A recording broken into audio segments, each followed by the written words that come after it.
Okay, so... Oh, fuck. Oh, I'm throwing away. Oh, it's a 3x. Why is it at 3x? That's right, because we were doing the event in 3x. Okay. So first, you do need to put this down right here. Pop this. Give a tall blue that. Wait a little bit. Bop, bop, bop. Oh, right. I have the energy things. I completely forgot. I should have been using these last time. Oh, I just fucked up. Oh, I just fucked up. Shit, I just wasted a core break. Oh no, I lost track of my mouse. Ah! The smoke has risen. Don't die! Now, play your heart out. Oh no. Oh no. Oh, she's gonna make it? Oh, she's making it. Okay, okay, okay, okay, okay. Okay, we're not scuffed yet, chat. We're not scuffed yet, chat. Break that. The end is nigh. Fuck, I mistimed Danny Goro's calls back. Okay.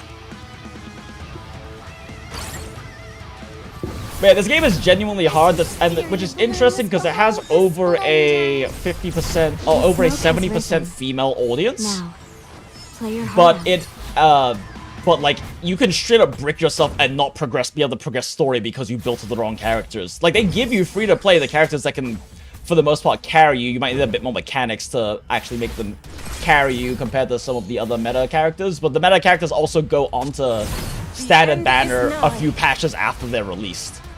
There are very few true limited characters, and they're all anniversary characters.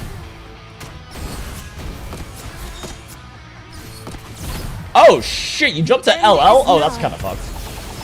And I fucked that up again. Okay, I'm fucking up my timings.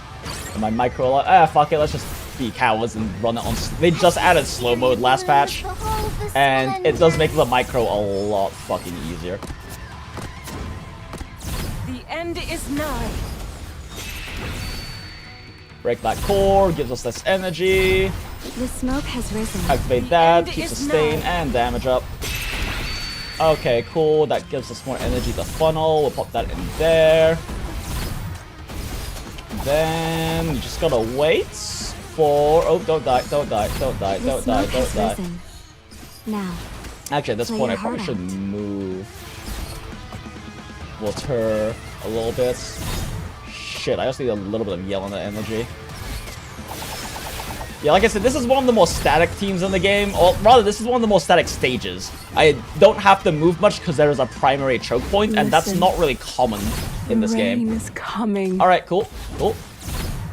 Pop one more into... Actually, there's really no one good to pop it into. Okay, whatever. Pull break everyone. Activate crit deep, crit buff. The end One. is nigh. The end is nigh. 2. There we go. Perfect, perfect, perfect. Pop that. Pop that. Oh god, Duro's dying. Fuck. I don't want to mantle Duro though, but she's gonna fucking die if I don't. The end Alright. is nigh. Can we pop this? Pop this. The end is nigh. The And end then is one nigh. more, and now we have to wait for the basic attack. Actually, we can animation cancel to get the basic attack faster. Perfect.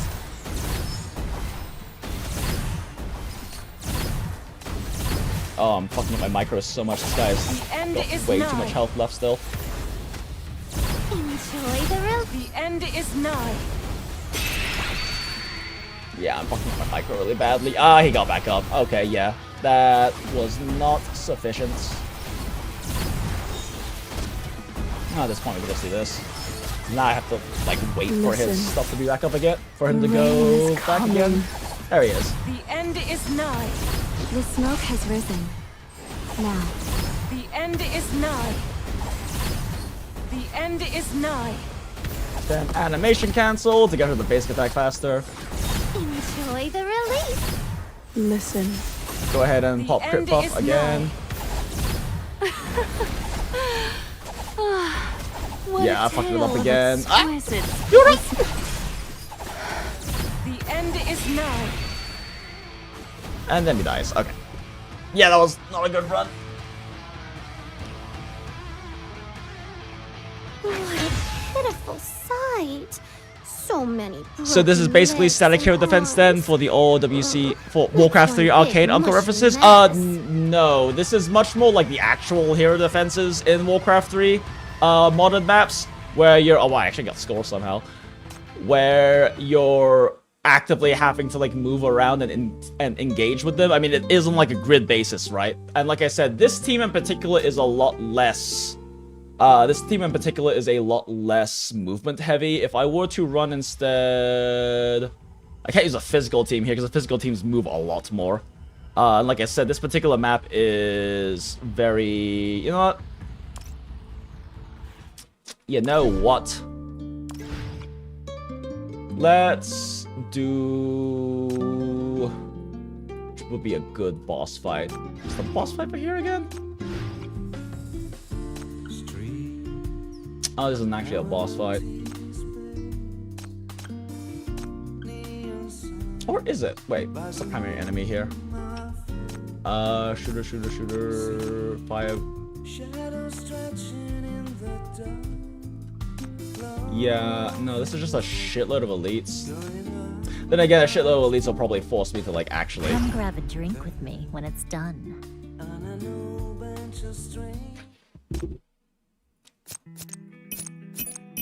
Oh, yeah, I fucking remember this piece of shit level. Arcane Crit should handle it a lot better than I had to when I first cleared it, but... Actually, you know what? You know what? Let's use Apple Pie. This team is, like, a lot more dynamic. It'll show off, like... Firewall debugging completed. I probably have to run double sustain, though. Which voice would you like me to use? Huh? Are they even a map? If this scene could be reenacted, what would be... Shit, I can't run more here. I need 0. Yeah, I need 0 for this. To a cooler battle model next time.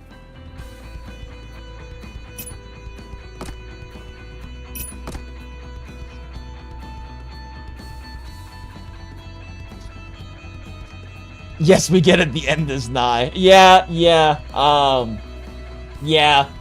Yeah, Vator Blue is a skill spammer, so you hear that line a lot. I mean, I gave Snowbreak another shot and I got lost in the source again. Yeah, no, like the game mechanics in this game are a lot more deep. In fact, it's a grid-based tower defense game. There's fucking animation cancel tech in this game.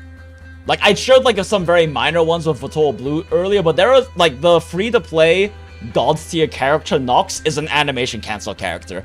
Like, she will hard carry you through the vast majority of story, and then she can keep if she's like fully invested and you have decent supports with her and things like that, then she can also push you even further in later story, but you have to have good animation cancel and energy funneling tech for her to do so. It is quite funny. In fact, you know what? Instead of Pearl, let us actually just grab Nox, so I can show you what I'm talking about specifically. What the fuck is she again? I haven't really used her in a while. She's actually not like 100% invested, but she's close. And she just needs energy gear. Which energy gear though?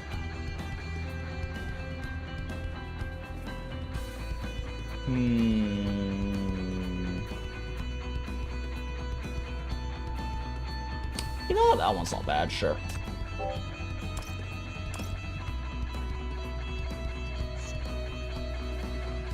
Turn off quick ults just for one run. Yeah, the Vator Blue team is going to do that. There's nothing I can do about that. But I can do this team that will not do that as much. Shit, I guess I put Bianca there.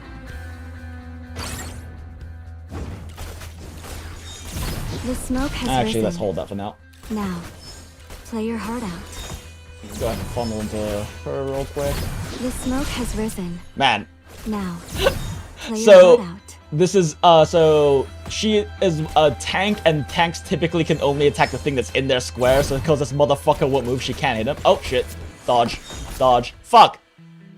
Moved the wrong character! So, well, we can just pop her there, and she'll actually be able to fight back. And let's move Bianca up here. That, and then tag them with this. And then, fuck, they're hurting them real bad. Okay. Now we need to get 0 to break this guy real quick before he fucking murders us. Combine that with Nox. Perfect. Okay, so Nox, right? Ult makes her do big, giant sword wave damage in her basic attacks, right? If I just let her hit like this is how fast she swings. Or I can do this.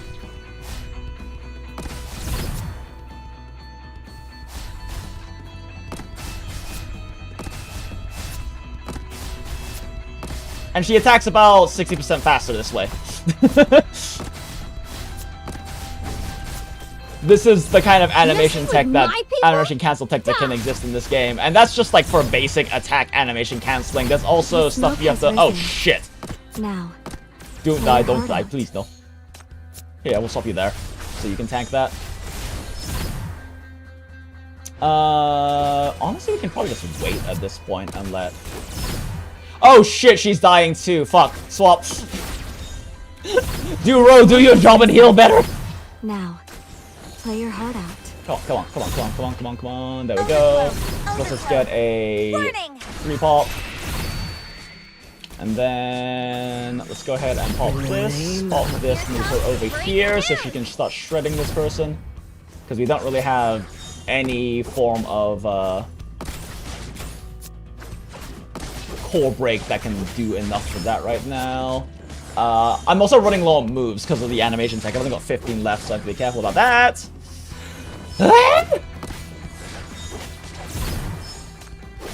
Kill this piece of shit!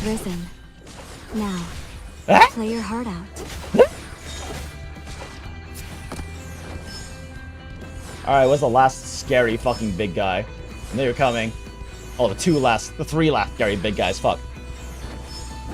There they are! I fucking hate fire bathers. Oh shit.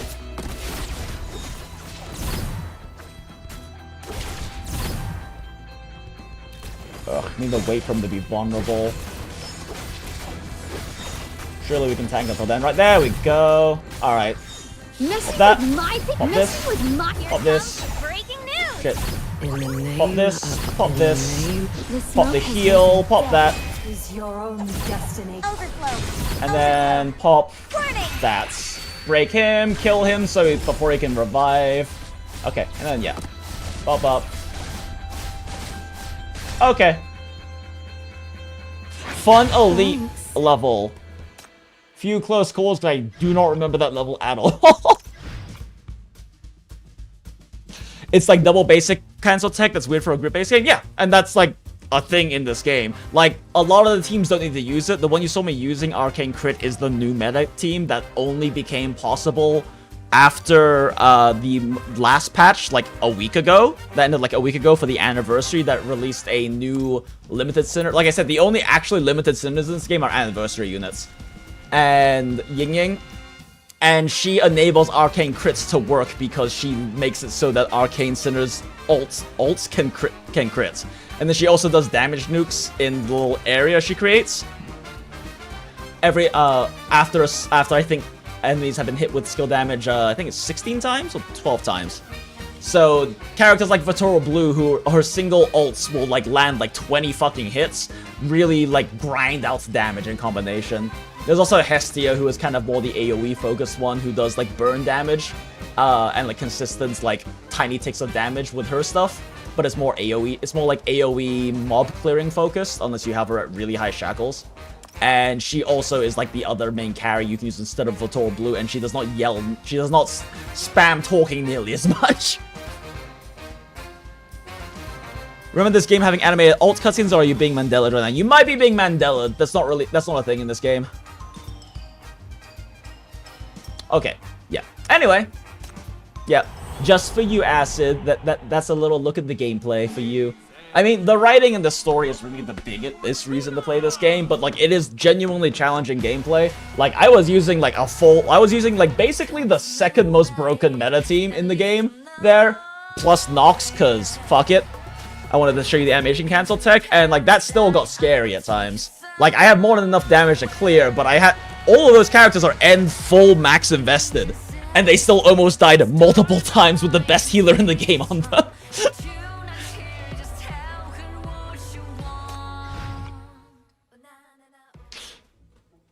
Yeah, like you can like. There are lots of more stronger units now. Characters are also all of the meta characters that aren't anniversary units are also in the standard pool, so you can just lose 50-50 to a random meta unit sometimes. The pull rate in this game is incredibly good because there's a 2% base chance per pull, and then it scales up in soft pity really quickly. It is genuinely rare. Like it is surprising to not get an S rank within 50 pulls in this game. Like, that's kind of the general expectations, around 50-ish is kind of when you would expect to get an S rank. And it's not uncommon in this game to throw like 20 pulls and get like 2 fucking S ranks on your second temple or something like that. It just happens because the rates are so high. But I'm not gonna throw any pulls right now because I don't need another copy of more. I have gotten so many random copies of this bitch. I pulled for her like once and got like 2 copies, and I've gotten like 3 more just randomly at different times. The and then like the resource you get from pulling. Where is it? The resource you get from pulling these golden tickets, right? They're like the equivalent of like the golden of like the you know, the golden shit you can use to like exchange for like extra copies of characters in other gacha games. They rotate the shop every like 2 months or 6 weeks maybe, I forget, and they've been going through really good characters. Hestia, without Ying Ying, she's not like a broken OP, but she's still incredibly strong and has great mob clear. And unlike in other games, mob clear fucking matters in this game. Even with the bosses, mob clear fucking matters, because like, even if you have a team that is perfectly good at just fucking bursting down the boss, if you have no mob clear, you will get overwhelmed before you can burst down the boss. I'll give it another shot time. I mean, I played Dragon Air a bit, and it's a little known crash cow, but it's a it's a mix of AFK Journey and PT, and I guess, yeah, fair. Do it, coward, fuck you, Gravius. Yeah, you can outright just pay for them when they're in shop. Like, the shop characters aren't the newest ones. We just had Bianca, this drunk bitch over here, who was the carry in that team. You must keep your head clear. We just had her in the shop, and getting her to like S1 is like a very strong meta priority, because Arcane team is crit Arcane team, which requires an anniversary unit, unfortunately, so you can't even do it. But Bianca requires no like anniversary limited units. She don't look like this. I'm just using a funny skin where she's drunk. But she is the core carry for weak spot team. The other two weak spot team core members are both A ranks that you'll either like fucking luck into or just show up on like banners as like the A ranks a lot of the time. And it is the most broken physical team in this entire game. When she's enabled by having constant weak spots put on enemies, her ult basically deletes the weak spots and does a shitload of damage to the enemy as well as everyone on the fucking map. So if you can get her set up right, which is what I was doing by popping the abilities on like the Parasol Girl and on like the purple lady and everything, when you pop all of those weak spot enables for her, she suddenly just starts massacring fucking everything on the field.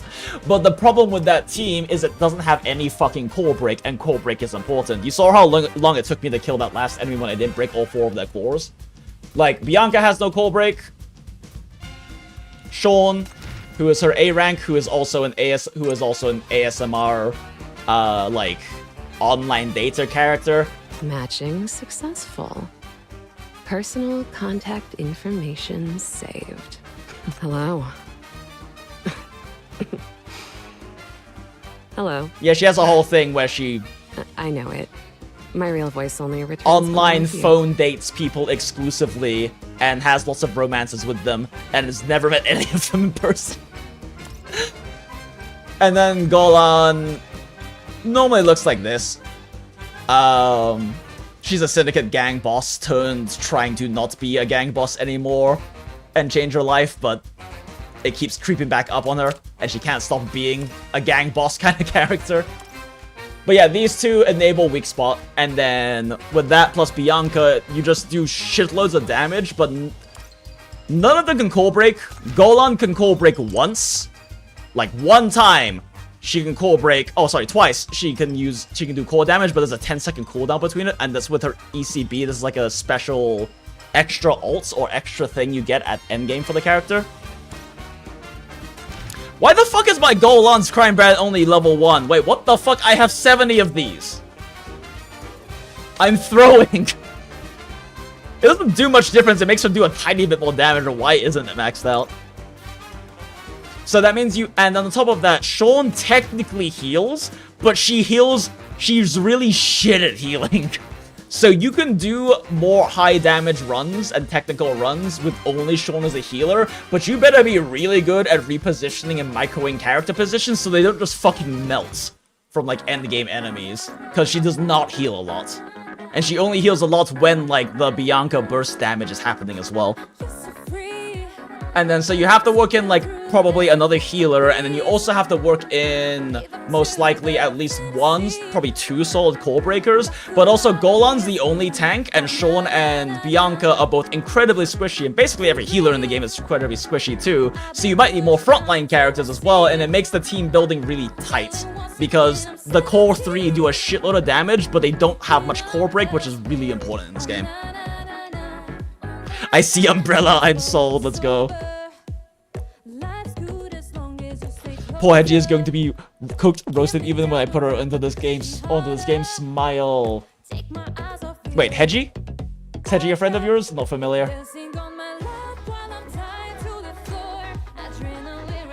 Oh, interesting. I guess I must have done a little thing for her.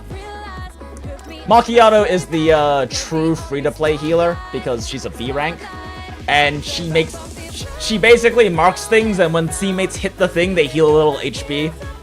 She's also a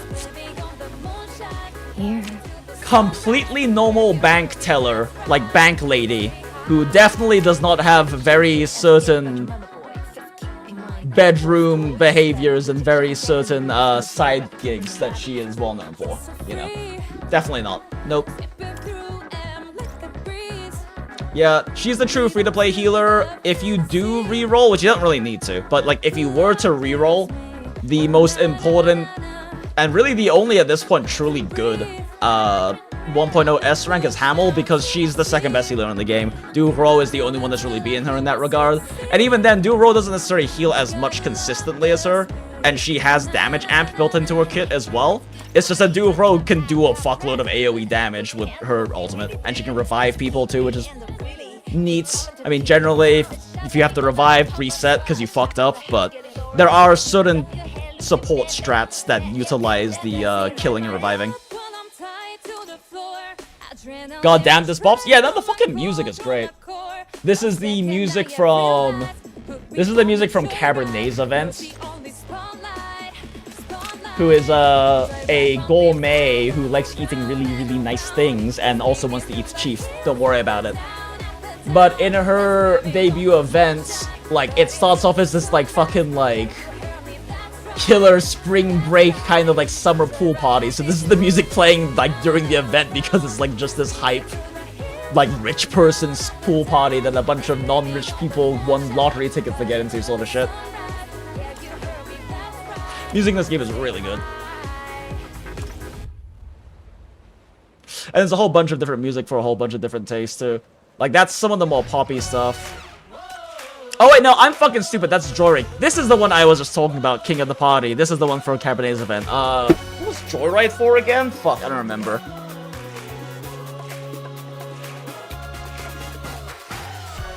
Shit, who was Joyride? What event was Joyride from? I don't remember.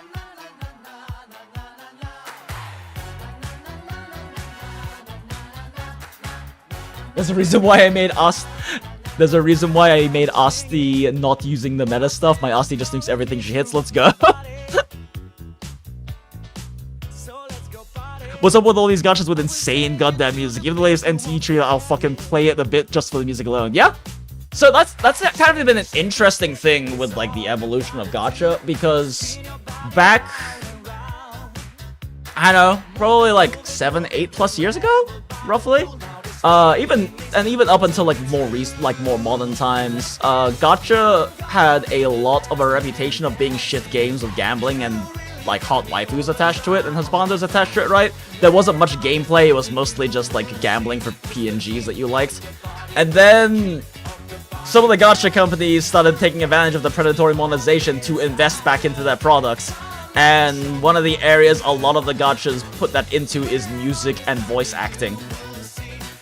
Like, Path to Nowhere puts a lot of it into their art, their story, their voice acting, and their music. But I mean, like, you saw me playing just now. The in-game models aren't exactly the most impressive.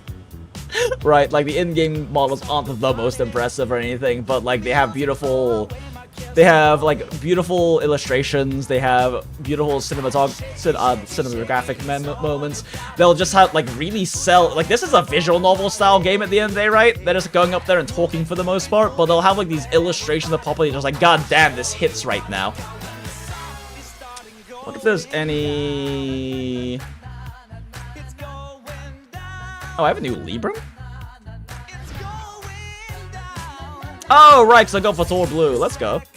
Free pull, thank you. This game also shits out pulls at you. Like, you can straight up just afford to take multiple patch breaks, come back on the patch of a character releasing that you like, play that patch, and get more than enough pulls to get, like, at least one, if not multiple copies of the character.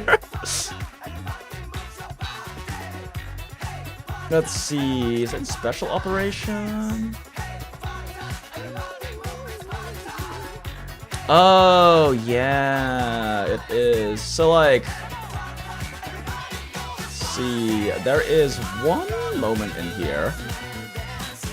In particular, is it wait? No, it's not this chapter. It has to be towards the end, right? Oh, I think it's... Is it Blu-ray? No. No. Trying to find a specific example of, like... Where? Still... Really good... It has to be Rainburst, right? Like, I'm not remembering that.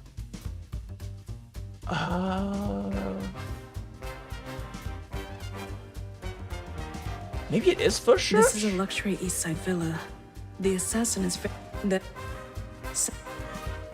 Why is the music still playing when I'm replaying the story scenes? Okay, there we go. No, it's... Is that before or after? What a... This is before. It's not Paradisen, is it? This is coming from a person who free to plays and does top 10% in Love Live School Idol Festival. Gotcha. A special sinner. You're... How generous of you to let a sinner come in and talk to These you. two are so gay. You're very strong. Plus, you've carried out your Shalom. It's not this one. Yeah, I think I'm still way too early in the story for the part I'm looking for.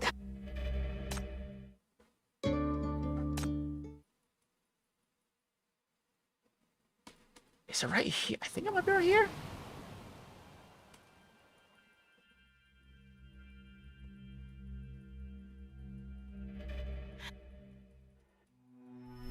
This is her having like fucking nightmare flashbacks. You've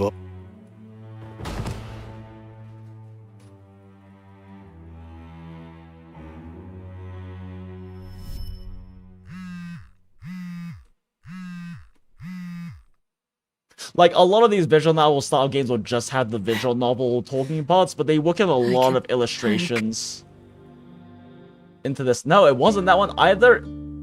Is it not Blue Rain? I swear it's fucking Blue Rain. Maybe it's later on in this chapter. Am I crazy? Where? I'll go after finishing this. No. Miss, Okay. Is it after? God damn, why can I not remember? This is like one of my favorite like chunks of dialogue too. But I can't remember where it is in Rainburst. Oh, wait, I'm fucking stupid. It's right. The image is literally right here.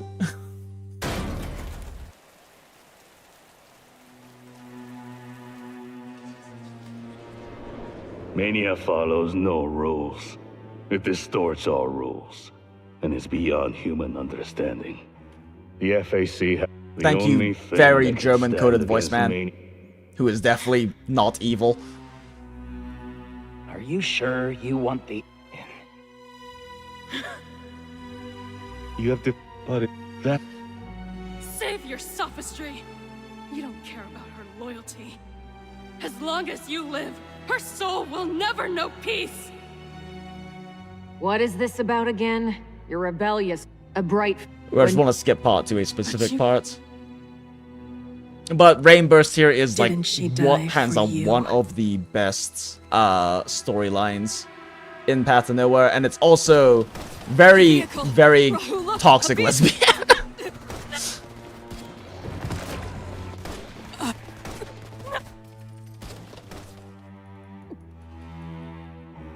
But yeah, the ending sequence for this. Yeah, Rahu's just having like horrible fucking flashbacks because she's incredibly infected with mania right now, which does make you go crazy. It gives you superpowers, but it makes you go fucking crazy.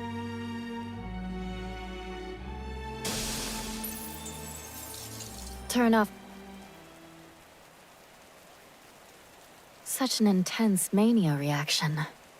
Where's your face mask? It would have... Here, I'll just let this play. Get lost, you bastard. Don't you dare come near me. Your sanity barely remains. You took the most extreme route to obtain sinner power, didn't you? Mania crystal? Or intentional contact with contamination? She picks up the floral letter on the ground and reads the decoded numbers aloud. 0525 7885. I see. That's why you've approached me. Are you looking for the people behind this number? Whole Doesn't Guts seem Griffin like it's situation, not working familiar with that one. You're getting nowhere with only this.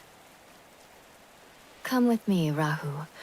You're getting soaked in the rain. Yeah, you weren't here earlier, Asa, when I was talking about this, but Shalom is, from what I have experienced, at least in the media, by far the best written intelligence masterminds manipulator kind of character. Like Makima, if she was written very well and actually would manipulate adult women and not just groom the fuck out of Denji. Who the hell are you? Get away from me. Would manipulate adult women by actually appealing to their values and goals and making them line up with hers.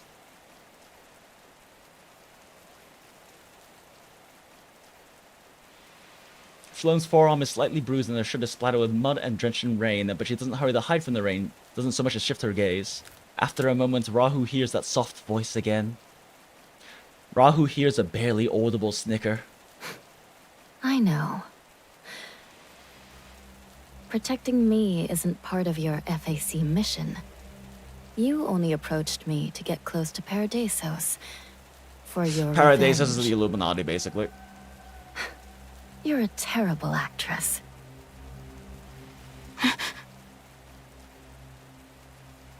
She tries hard to lift her head to take a good look at this stranger, but the woman is towering over her, peering down at her.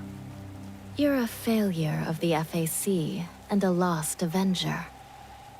You've forgotten who you are. I'll tell you who you are. You were once the most loyal knight, but you lost your master and became an ownerless stray. You're utterly disoriented and simply rampaging blindly in the dark. All you do is growl and rage, and that has gotten you nothing. The woman from Paradisos talks languidly, her words like gentle like drizzle, but they fall chillingly on Rahu as icicles. Stop. Shut up. You act recklessly based on your naive imagination of Paradisos. You think if you prove your strength and snatch all the achievements, you'll be needed and recognized. That's why you've ended up turning yourself into this. You're wrong. Shalom's voice performance is so good. Paradisos has never needed power, but tools. Reliable, handy tools they can use to resist mania safely. What's the point of sneaking up behind us if you don't even know that? Power drives you to take the risks, and your remarkable achievements are a result of your rebellious streak. Your edges are too sharp. You're bound to be ill-fitted in any machine you don't approve of. Don't you see how pathetic you are? Damn, girl. All you do is prove how unqualified you are to Paradisos. And then just kill me, like you did my comrades. Your comrades were much more outstanding and reliable than you. Damn! The FAC is deeply trusted, and they were the most loyal tools. You... Kafka and White. As for Kafka you, wishes she could be as no one's brilliant a gonna kill manipulator as Shalom is. You've pushed yourself into a dead end. In the end, you've avenged no one and achieved nothing. You've simply made yourself a living joke. For context, this entire time, she was a quote-unquote exile from Paradisos, the Illuminati, who was being targeted by an assassin, and Rahu, quote-unquote, was there to act as her bodyguard. And they developed something of, like, kind of a sweet, like, back and forth and something of, like, a relationship. But then Rahu goes way too far trying to catch the assassin and goes into berserk dying mode that she's in right now. And this is just Shalom, like, completely fucking dropping her mask at this point. And perfectly understanding Rahu's history, which she probably got from some sort of intel, as well as understanding what her life and goals and everything are, her principles. Shalom folds up the umbrella and points its tip on Rahu's shoulder, ever so slightly, but enough to keep her down. The burning blue rain drips and scalds the freshly pierced wound on Rahu, but also wakes her up. Tame the storm in your body and take a good look. Am I your enemy? FAC sounds like some boring government body, lol. So, the FAC is kind of a boring government body, but they're like the most Giga Chad military that I've seen in most like fucking games. Because like they're in the FAC's entire job, the apocalypse already happened, right? And like the mania contamination and like imagine the Black Tide from Star Rail, but 5 times worse, constantly trying to push back in and creep its way back into the city bounds. And the FAC are in charge of holding back and pushing back what's called the Broken Frontline, which is the name of the primary weekly end game in the game. Holding and pushing back the Broken Frontline, and like at so many points in the story, the FAC show up and they are just so fucking ready to go through horrendous things just to protect the people they care about and to protect everyone else. Because when you sign up for the FAC, you know you're probably gonna fucking die, and it's probably gonna be horrible because mania is like actual insanity personified. And I don't know, they do a really good job of like characterizing the FAC soldiers and officers. When you see them, you're like, wow, these guys are like actually fucking Giga Chads, what the fuck? And there's also none of that. It's like how firefighters are, right? It's like, okay, fire bad. There's no moral, like, conflict there, right? They're not like a military fighting another human city or organization or government or something. They're just fighting a horrible, literally drives you slowly to insanity, eldritch creatures made out of like manic energy that is just horror personified. And they know exactly that that's what they signed up for, and so they have a lot of very Giga Chad death moments that happen throughout the story and storylines. Also, the music here.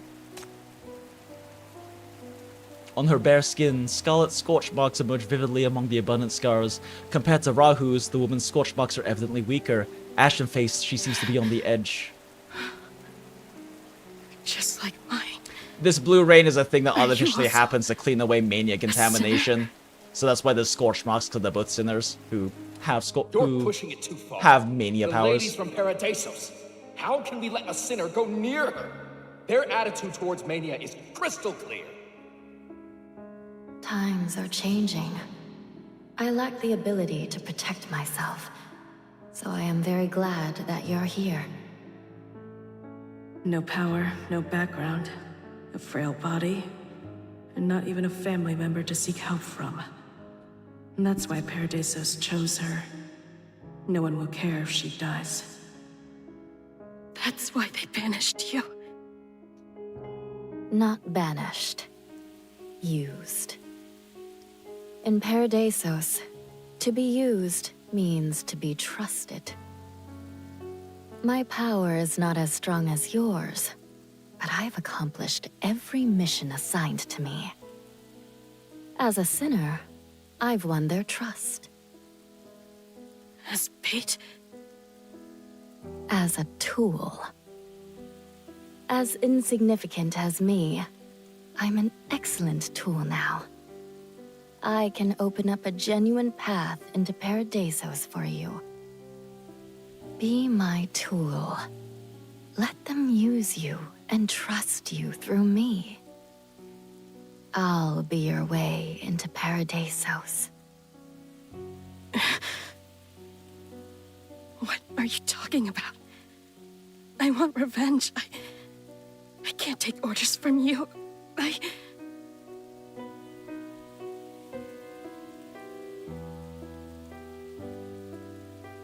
You've done your best. You've resisted fearlessly and fought against the tide, pushing limits.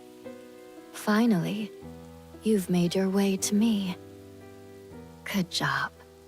From now on, just leave it to me. Be it revenge or relief, I can take you anywhere you want and grant your wish. On only one condition. Keep your head clear and protect me. You're a knight. Protect me like you did those you once served. Never be lost again. I don't understand. Why? A brief silence. Amid the pitter-patter of the rain, Rahu catches a soft, low murmur. Fate is ruthless. Lost one who treads against all. May you. What are you saying? Rahu tried to discern her expression, but her face remained impassive, almost like sculpted wax. The words, barely audible to begin with, were finally lost amidst the patter of rain. A tool doesn't ask questions. Just do as I say. The blue rain falls on her hands. Her umbrella-gripping hand begins to lower, gradually reaching the level of Rahu's chest. Stand up and make your choice.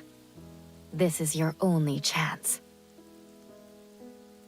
The rain drenches her vibrant red hair and trickles down her eyelids. The mania reaction it triggers keeps spreading, and the scorch marks grow brighter and brighter. Yet the woman doesn't bat an eye. She stares straight at Rahu, her gaze deep as a dark pool. The one you're to protect is hurting. What should you do? Can I trust her? What does she want? Why is she helping me?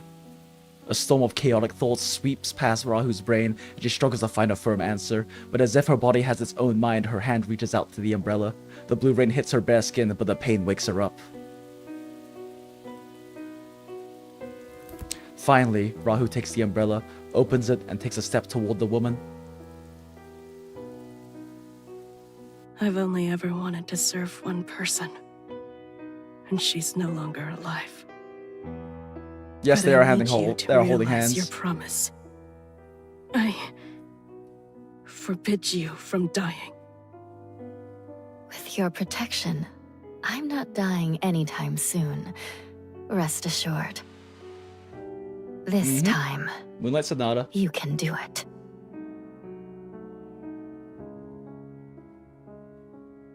Keep running, Rahu. Keep running. That's the meaning of life.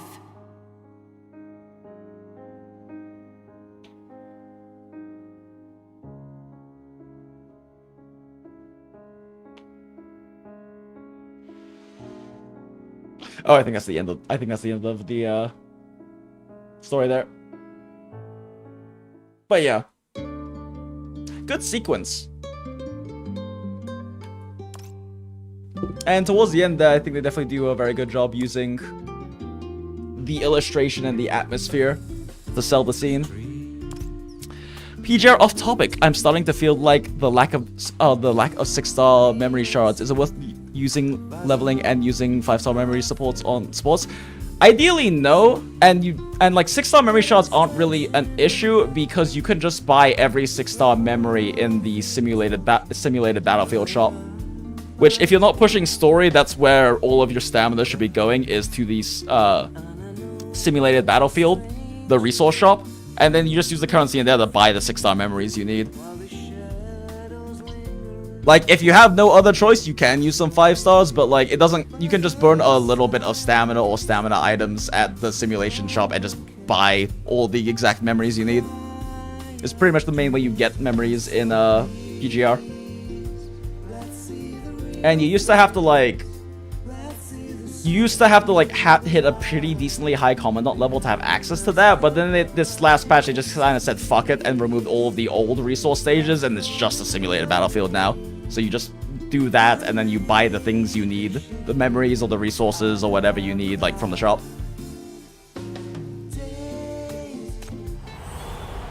Okay. More story. The smell here is suffocating. The show's second act is about to commence. Back to theater kids being theater kids. The lights of the private box slowly came on, gliding the graceful lady with a dull aura. She listens to the melodies and voices, softly applauding. Quite good, quite good. We're seamlessly moving into the second act. Looks like almost all have found their desired part in this play. Lady Pearl, resting on the edge of the box's window, gazes down at the crowd on the stage. Looking around, her focus landed on the person in the gray coat among the people. That's me! That's Chief! Oh? There still seem to be a few lambs roaming about. There's no rush to it, dears. Keep immersing. Keep enjoying. Life's about making choices. Every decision you make will lead you closer to the role that's just right for you. I'm looking forward to that moment. That moment when you transform into what you've always dreamed of being. She gazes at the performers on stage and the enthralled audience, a look of contentment spreading across her face. Okay, dear audience. The second act is about to start. Ready to keep enjoying the show?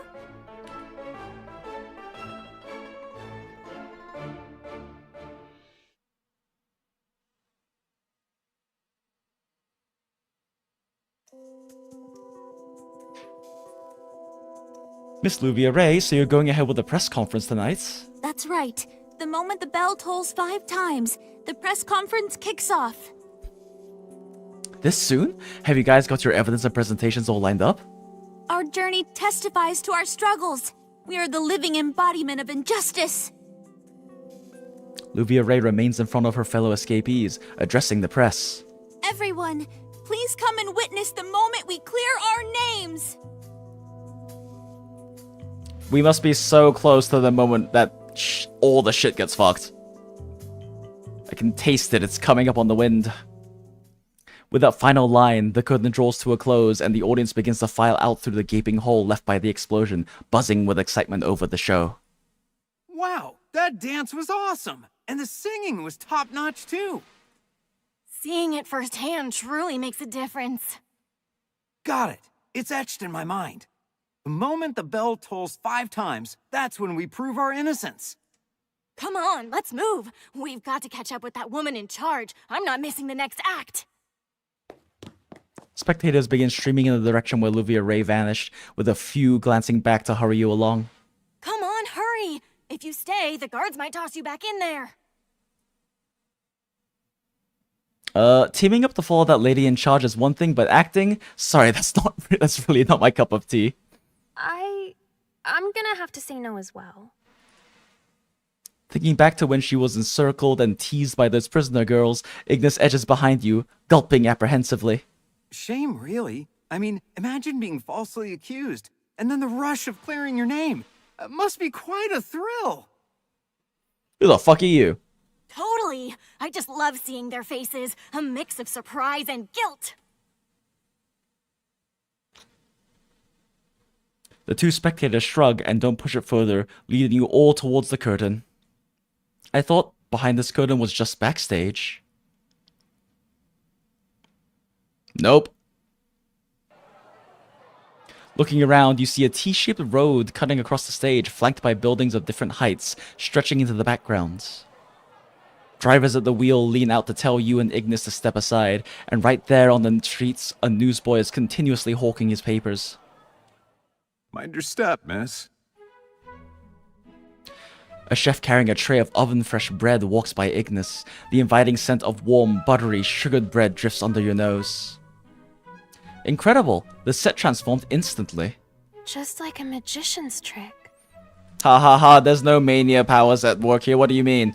You and Ignis can't help but express your awe as you stroll down the designated walkway. Exclusive update! Exclusive update! Resonating everything is so expensive? It is. That's definitely like where the hard grind in resources is for the end game, is getting the right resonances on there. Like, you can grind down getting all of the resonance slots filled, but getting all of the like ideal optimal resonances on your characters in PGR is definitely like where the hard grind is. That's basically like the reroll gacha hell grind, but in PGR it's much shorter and fixed because you don't have random substats. You just have to basically go until you get the right one in the right slot and then move on. Plus PGR also gives you a lot of memory resonance selector items. You can get them through on discount at the voucher shop. You get them in the Warzone on and you get several on discount every month. And just events and stuff will give them to you as well. Numerous prisoners have fled Fortuna prison, but they claim they are innocent. Tonight, when the bell tolls 5 times, they'll host a press conference to prove they've been framed. Thank you, tiny British child. Ladies, care for a copy? It's the talk of the town today. The newsboy glances at Ignis, then you catch Ignis's gaze. With a resigned sigh, you fish out 100 disc coins from your wallet. Whoa, thanks, miss. Hope you have a fantastic day. Newsboy grabs the cash, hands over a copy of the paper, and moves along the street, calling out the day's news. Oh yeah, that's right, Niraj. Yes, you weren't here earlier when I mentioned it, but that character, the Kafka in White's character, as you put it. So Path of Nowhere has like a very tiny global audience. Just like people popping in here in chats, having played the game before, has already doubled the amount of people I know who play Path of Nowhere because fucking no one does. Despite that, though, they still invest really heavily in like their music and in their voice acting and stuff. This particular event is kind of interesting because the voice actors are trying to be like theatric and campy. So it's certainly interesting. But in the Waybo Game Awards, which is like the big game awards in China every year, right? It's like their biggest award ceremony in the video game industry. Path to Nowhere in 2024 made it into the top 10 video games of the year, along with, League of Legends and Genshin Impact. And that character, Shalom, she somehow managed to win Best Female Character in Gaming that year at the Waybo Awards when she came out. Yeah, you mentioned her when talking about Changli before. Yeah, no, Changli is just we have Shalom at home. And I still love Changli because even like a character that's like 50 or 40% of Shalom is still like a peak character. Shalom is Shalom. Yeah, no, she won, like, think about it. All the characters that year that came out in Genshin, in Star Rail, ZZZ wasn't part of the awards at that point because of timing. But like, all of those different characters, all of these really big gacha games and Wuthering Waves and everything came out. Was it 2023 or 2024? I think it was for 2023 at the beginning of 2024, if I remember correctly. Yeah, that sounds about right. Either way, all of these characters come out, right? And much more massively popular games. And Shalom still takes home of the dub as best female character in gaming. Like, not just gacha gaming, all gaming, period. So yeah, it was very impressive and frankly surprising to me. I feel like everyone in like the Path Nowhere subreddit on EN was kind of surprised when they heard that. But she is peak writing. What's going on with the world these days? Like, most characters get like... Most of like the characters get like their one big event, like how Lady Pearl's getting hers with this one. Anniversary characters get like an especially big event. But for Shalom, they're like, fuck it, we're going to give her 3 fucking events in a row, and then also make her integral in the main story, both before and after she's released. It's like, okay, Hell yeah, dude. What? You don't believe these people are innocent? I'd rather not comment. The chef, busy with his bread, shakes his head dismissively, but then he does a double take between the paper and you guys. Hold on. Are you folks on the run from Fortuna? Get away from here, and fast, or else I'm going to alert them, and they will catch you. Like, I think they're very intentionally having a lot of the voice performances in this event be, like, bad acting. Yeah, we are. And what's it to you? We already said we were innocent. If you hand us over, you're just as guilty. You'll be the same as them. Suddenly, those two spectators kick up a fuss, acting as though they had become characters in the play. Oh no. The crowd on the street becomes hostile, looking as if they're ready to throw punches. Your only option is to grab Ignis and duck behind the stage prop. See, the music shifted from the funny, happy, theatrical music to something a little bit darker, which means shit's probably about to go down. Ignis hasn't said a word for some time now, enduring the unwarranted rejection and expulsion by the crowd. You feel the unease of the sinner from the other side of the shackles. Don't worry, it's all just part of the show, haha, yeah, totally. It's just that their act was a bit too lifelike, and quite unexpected. And from spectators who came to watch the show and not actual actors. I'm alright. No worries. It's just, I never thought I'd feel the sting of being chased off like this again. Ignis gives a slight shake of her head and steps closer to you, letting out a sigh that seems to carry relief. The two performers have bolted. What's our next move? Where do we go from here? We've got to track down Luvia, right? We need to find the heroine to see the story progress. It is so really interesting that they chose to use Ignis in this event storyline, because she's a much older character than this storyline, and frankly, I thought she was a forgotten character, to be completely honest. This might like be the only time she actually shows up in an event story or any story. True, as spectators, the theater would want us to stay engaged with the True, as spectators, the theater would want us to stay engaged in the performance. They won't make the clues too hard to find. You take a quick glance outside, making sure the performers have lost interest in you and Ignis. Once clear, you guide Ignis away from the stage prop. Come on, there are plenty of rooms to explore. Let's check them out. We're bound to find something. That can't possibly go badly.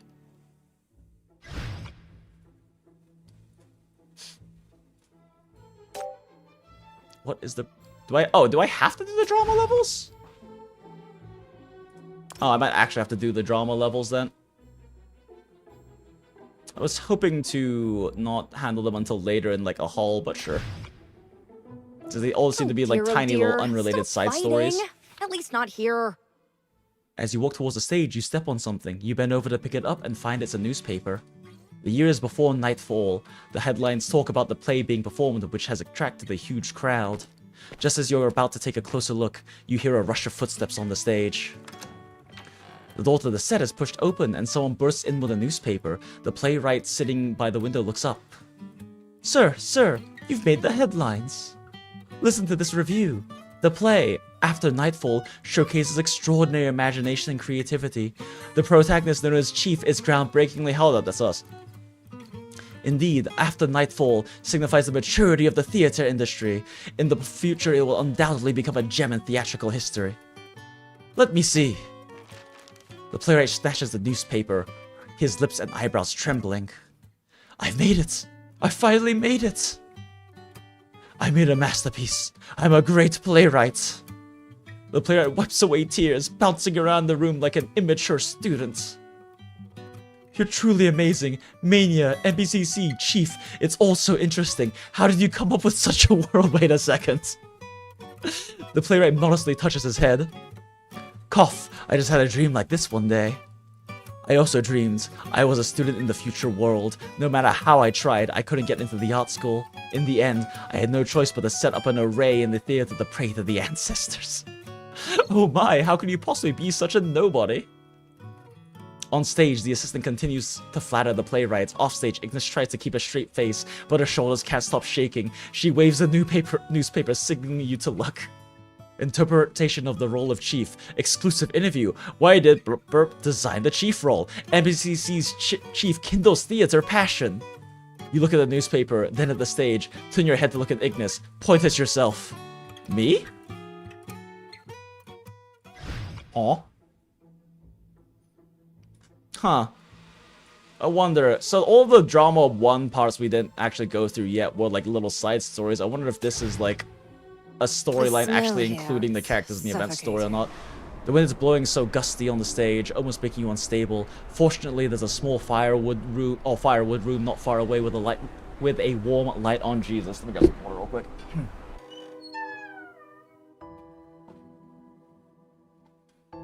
You walk into the room and find a girl crying. My wicked stepmother broke my right hand, and so did my dream of becoming a court painter. Oh no. From today on, my hand can only be used to hold a rag or to carry a broom. Ah! As the girl sings, her right hand can't help but tremble, accidentally knocking out the bucket of dirty water. The girl cries in the dirty water. Dreamy music starts to play, and with a magical light, acting like a pair of hands, lift the girl from the dirty water. If you have time to cry here and waste your time, you might as well do something meaningful. This voice is Lisa? She's an art critic. The magical light ribbons continue to float. The dirty water turns into a palette. The pile of firewood turns into a drawing board. The firewood room disappears, replaced by a painting studio. With the light dots, Lisa appears on the stage, her expression haughty. Pick up your paintbrush and make art of your own. But my right hand. Did you still have your left hand? True and real, Lisa. Or you're saying that the knowledge you learned, the experience you accumulated, all turned into water in your brain, washed away with your useless tears? Yes, Path of No Explosion sub Lee Su, man, yes.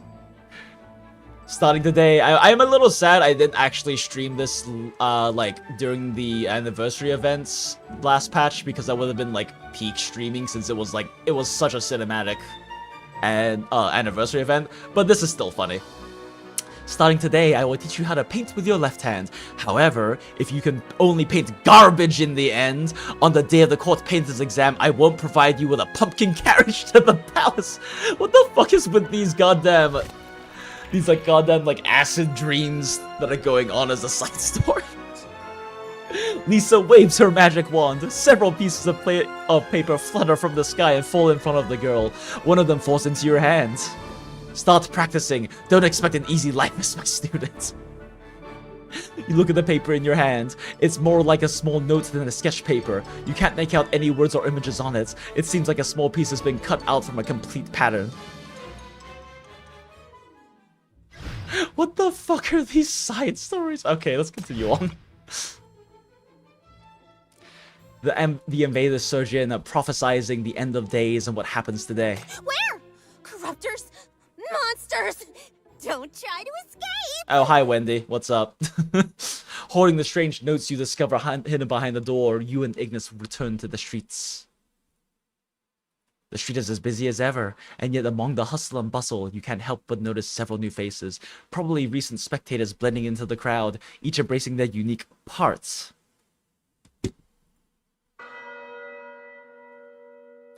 Dong, dong, dong. 4 deep bell tolls resonate from overhead, signaling to you that time is ticking closer to Luvia Ray's much-awaited press conference. I can't wait for shit to get fucked. Find Luvia. We're on the clock. Locating Luvia's water, one sec. Bleh. We're on the clock. Locating Luvia is crucial. Only then can we unravel the next twist in this unfolding narrative. Without that, we're stuck as mere extras, missing out on the central storyline. You piece together all the notes you've gathered, and they lead to a specific location. Glancing upwards, you indeed spot a hidden alley, veiled by a swath of drapery. Is it possible that Luvia's here?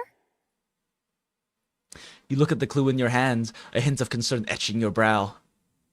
Something feels off. In the rooms you've just checked, there were many performers, with even a few sinners among them. Strangely, the behavior is entirely uncharacteristic. Are they perhaps playing their parts too convincingly? Smile? Chief, I've got this nagging feeling that something isn't right. Ignis looks out onto the streets, her brow furrowed, seemingly picking up on something amiss. Didn't we have a crowd of spectators around us when we first got here? They're gone now, and it's like every person we see has become a performer, playing a role, whether we're aware of it or not. Also, in the first act, sometimes the audience members who were on stage forgot that they were performing. Right. Back then, you didn't even need to look at what they were wearing to tell who had abruptly joined the performance. But now... Watching the busy streets, the set here is incredibly authentic. Each person appears to be truly living their life, engaging in shopping, leisure, arguments. However, the more lifelike it becomes, the stronger the sense of disconnect you both feel. You feel like aliens, invaders, as if you don't fit into this world.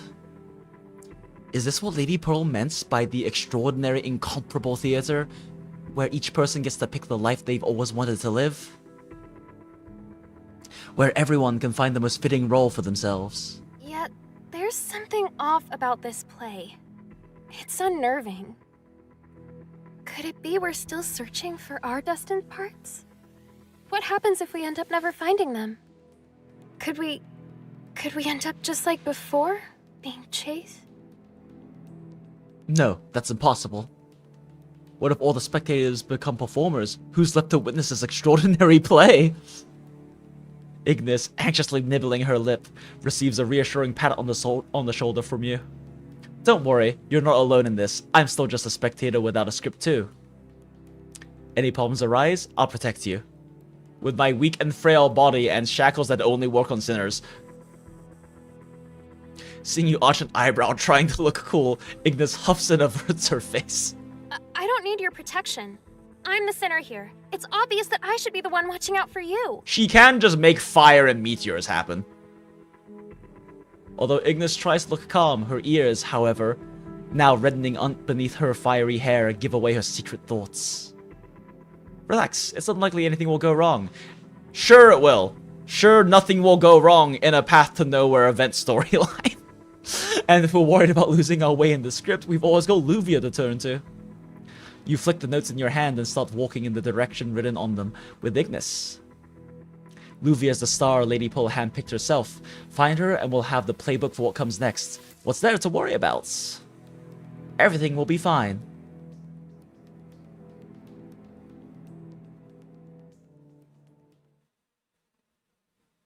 Oh? Led by the clue, you take the side stairs up into a large stage area. Near the door concealed by curtains, you're suddenly greeted by voices coming from inside. Yes, what have we done wrong? Oh no. Let's just stick to that line, no matter who it is. Oh no, the actual schizo is now going schizo. Following the voices, you reach a building. As you're about to open the door, a familiar voice echoes from within. Mr. Reporter will handle everything on our behalf. And Mr. Lawyer, he'll be keeping an eye out for us in secret. Mr. Lawyer? A reporter and a lawyer?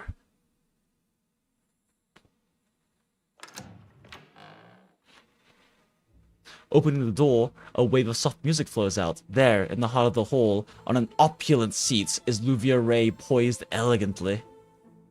Surrounding her are several people you've encountered before. They appear to be engrossed in the conversation, oblivious to your entry. I'll sort everything out with them. As your leader now, it's my duty to keep you safe. Fear not, friends. You have me. I'm not the same person I once was. I'm no longer a pushover.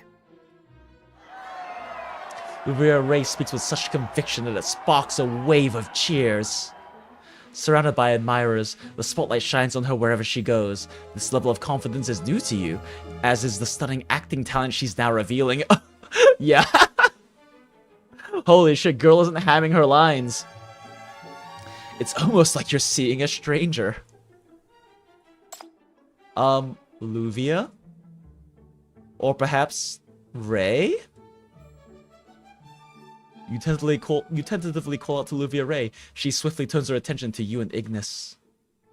Oh, you two. Have you got the interview questions prepared yet? Huh? What interview questions? You and Ignis share a look of confusion, slightly at a loss. Can I steal you away for a quick chat, if that's okay? We really need your help at the moment. Luvia Ray gazes at you with a perplexed tilt of her head, but still makes her way over.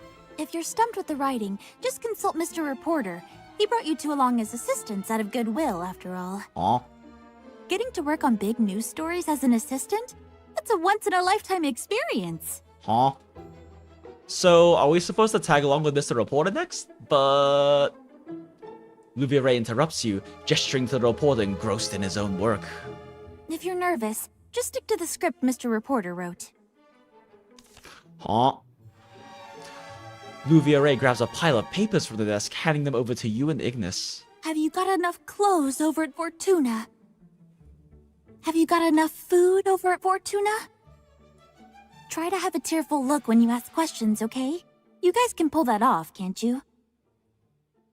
Luvia Ray strides back and forth before you, her expression full of tactical calculations, her hands orchestrating the air as if she is gearing up not for a press meeting, but for a do-or-die showdown, which she has experience with because, for some reason, we bring these crazy psychos out into combat.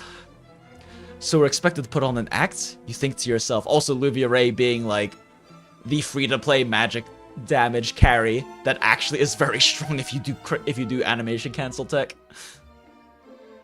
Watching Luvia, you can't help but notice how effortlessly natural she appears, looking at you as though you are just part of the cast, lacking any trace of her earlier appeals with cheers while dancing. Well, acting isn't exactly our forte, you know. Just fill us in on what's supposed to happen next. You grab the sheets from Ignis, hang them back over to Luvia Ray. Yeah, we'll just be the audience and watch you guys do your thing. I know you all have been nailing your roles. The moment you respond, you instantly feel the whole hall's ambience take a tense turn. Roles? You think this is all just an act? Oh no, we triggered the schizo. Luvia Ray does have, like, actual DID. The one we're seeing right now is Luvia, while she has Ray, who is much butchier, violent, and will do anything to protect Luvia. Luvia Ray looks at you, her eyes flashing with a threatening intensity. I'm the one in charge here. Their guardian hero. The one who'll guide them to freedom. A hush falls, and you observe Luvia Ray's face gradually growing more somber. And you think I'm just putting on a show? Oh god, she's gonna throw lightning at us. That's what you've been doing, right? You're Luvia, aren't you? My friends. I don't recognize you. Aren't you the reporter's assistant? My friends? What are you talking about? Oh no. You're an intruder. You don't belong here. Oh no. She's gonna actually throw lightning at us? Suddenly, the shackles of your consciousness clench tight, a sharp pain striking fiercely. In haste, you shove Ignis aside. You're the intruder of this world! Oh no. Oh no, she's actually throwing lightning! Hold on, Luvia, that was you using your special power? Bitch is throwing hands, and they're made of lightning. You have everything I'm looking for in the star of this show. You can throw lightning and you're actually schizo. You're fucking perfect.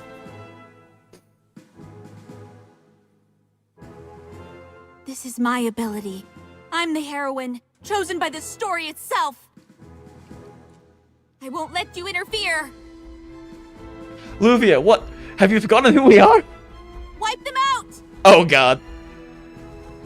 Luvia raises her arm, calling to action, and the culprits echo her call passionately. They are not our allies. They're here to take our freedom! The fucking cats guy over here. We mustn't let them prevail! The lights begin to flash wildly, blinding those who don't know the stage well. All that can be heard are the angry shouts and footsteps. The sounds of footsteps become more chaotic, with more people charging at you. In an instant, you and Ignis are separated. Oh no! Watch out! I'll protect my people. No one's harming them on my watch. Alright, Ingus, it's time to start dropping meteors. Instant chaos erupts, performers brandishing props, with Luviare commanding the lightning. Furniture falls over, a mysterious wind buffets you, all driven by a shared intent to overcome you. Ha. Converging on your position. You dodge and weave, seeking Ignis, but your gaze finds only Luviare, regally seated in her throne-like chair.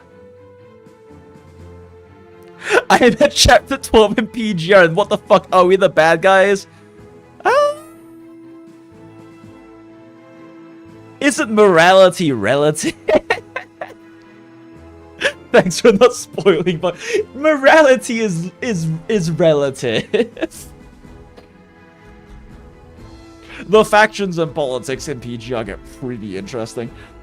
She's orchestrating everyone's actions, clearly determined to scatter you. In her distant eyes, you see clearly she's the star of the show, not your sinner. Something's off with this theater, with this storyline. Oh, congratulations! A new script has been unlocked. Check it out and what's on. I would love to engage with the events mechanics if it weren't for the fact that my characters are like 5 tiers too over-invested for this content. You know what? We'll use Funny Apple Girl. You're going on TV now. And we'll use Sexy Shalom. I don't have much to contribute on the front line. And no healer. Surely they'll be I'll count on fine. you guys. Oh shit, Shalom doesn't have her gear. Damn it, Bianca doesn't have a gear now. I don't have a preset made for like actual mixed teams because teams tend to be pretty strictly physical or magic for endgame at least. Does my Rod team have the right artifacts on? Oh shit, it does. Let's go. 3x. There they go. Yeah, for those who haven't been in, who are like new to chats, in Path to Nowhere, the events are designed so that if you start on day 1 of a patch, and the events last like 2 weeks generally, if you start on day 1 of a patch, you can clear the event from the beginning all the way to the end, which requires kind of mid-game investment in the 14 days of the actual event patch. If you're like properly investing in everything. And also the events don't require any stamina or anything, so your stamina can go towards like either pushing the actual main story or like towards resources for building. The game is actually very free to play friendly since they give you like a T0 triple S tier still currently meta physical carry as the reward for the 10-day beginner events thing. But if you don't get that character, you can kind of brick your account, so you're better off starting a new one if you didn't actually, you know, do the not very big deal dailies required to get her. You don't necessarily brick your account. You can definitely pull also very strong characters, but Nox will like hard carry you through most of story, and then will hard carry you through later story, even if you learn how to use her animation cancels. Which it's crazy that a grid-based tower defense, quote-unquote, game has animation cancels. This game is actually really mechanically deep and surprisingly difficult. When you've at last handled the crowd after you, the bell is already tolled 6 times. Yet, when you get back to where Luviare and the others were, it's already empty. From listening, I'm kind of getting the vibe that you can treat PDN as a weekly after the initial stuff. I'll probably just re-roll since I just played my original account for a few hours. Yeah, no, if you only played the original account for a few hours, 100% get a new account. Because missing, like, that's definitely the case for some other people I've known. And missing the free Nox is pretty hard bricking your account. You can still be fine depending on the patch and pulling, like, who's on banner. And right now on banner is... Shit, who was on banner right now? Is Moore. Moore is basically the best tank in the game that isn't a specific, like, synergy team tank, but she's still a tank. She can carry at, like, high levels of copies to some degree, but she's still a tank who, like, buffs the shit out of physical damage. So if you get Nox and you pull more, and this game is, like, it's absurdly good rates to pull characters, it's kind of a surprise if you don't get an S rank within 50 pulls, and the game shits out pulls at you. And it's common to just randomly get, like, 2 S ranks on, like, your second or third 10 pull, because it's 2% base rates with the soft pity inclining rapidly. And all the characters are unlimited characters make it into the standard pool, so you can lose 50-50 to, like, hardcore meta characters as well, which is really funny. Anyway, Luvia's gone as well. Ignis, where are you? If you're out there, answer me. You're met only with the echo of your own urgent voice. Despite feeling the shackle still holding, the chaos of the recent fight and the script that spiraled out of control makes one thing clear. This theater is engulfed in the maelstrom of mania. The spectators, who've unexpectedly turned into convincing performers, have been swept up in this mania as well. We love wibbly-wobbly magic energy that makes people actually just go crazy. I need to track both of them down fast. Can't risk them being in danger. By the way, it's also hilarious that Contra guards in PGR have these heroic fucking lines and just fall over every 2 seconds. Yeah. Sometimes I wonder why they even get screen time, Lamau. I feel like in a lot of cases, they show up to kind of show how, you know, you're not the you and the elite squads that you play with are not the only people trying to fight for Babylonia and fight against corruption.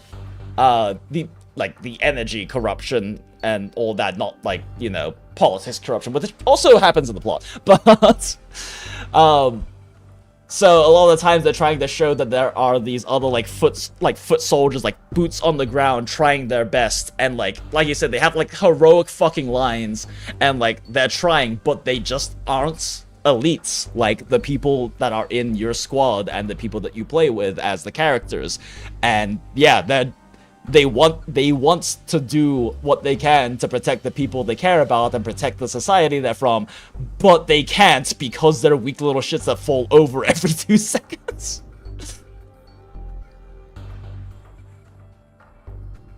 And like as they also kind of show up in like future chapters and things like that, you really start to get the feel about like how hard the struggle for humanity against the punishing virus is.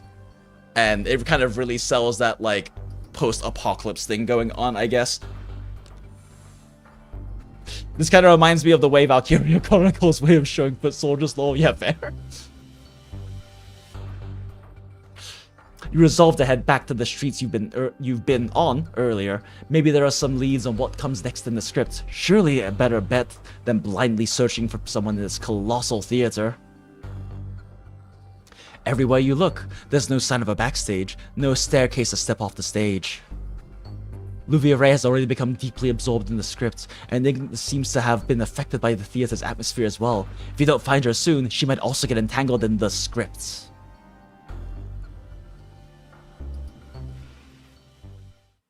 So it seems like Lady Pearl's sinner power is to like literally make people become part of the show. The theater owner browses through her booklets, each name recorded like in a cast list.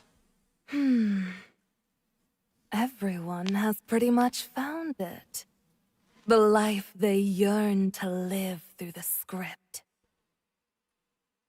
Oh. Lady, you are fucking crazy. Everyone except but that's this par for the course in this who game. didn't find the right part. Lady Pearl's fingers lightly trace the name, a hint of a smile at the corner of her mouth. I do like a little unpredictability in the script. Some twists I can't control. Well, I will still give you options, but try to break free, little bird. Just don't let me down. Guess what I caught on camera? Ta-da! It's the moment they got blown to smithereens! Cool, huh? I'm going to frame it and hang it above my bed. God damn it, I love Bianca. This fucking crazy reporter bitch. Oh yeah, though, that's right. I swapped Bianca back to her original skin, while we were showing her off earlier. But I spent fucking money on this drunk Anka skin, so we're using it. The Crimson Delight, the forbidden fruit, the crystal of wisdom, and the key to all desires. Aren't you curious about what it tastes like? Come on, take a bite, live a little. The backstory of this skin is she goes to a really fancy rich person party and gets absolutely shithoused.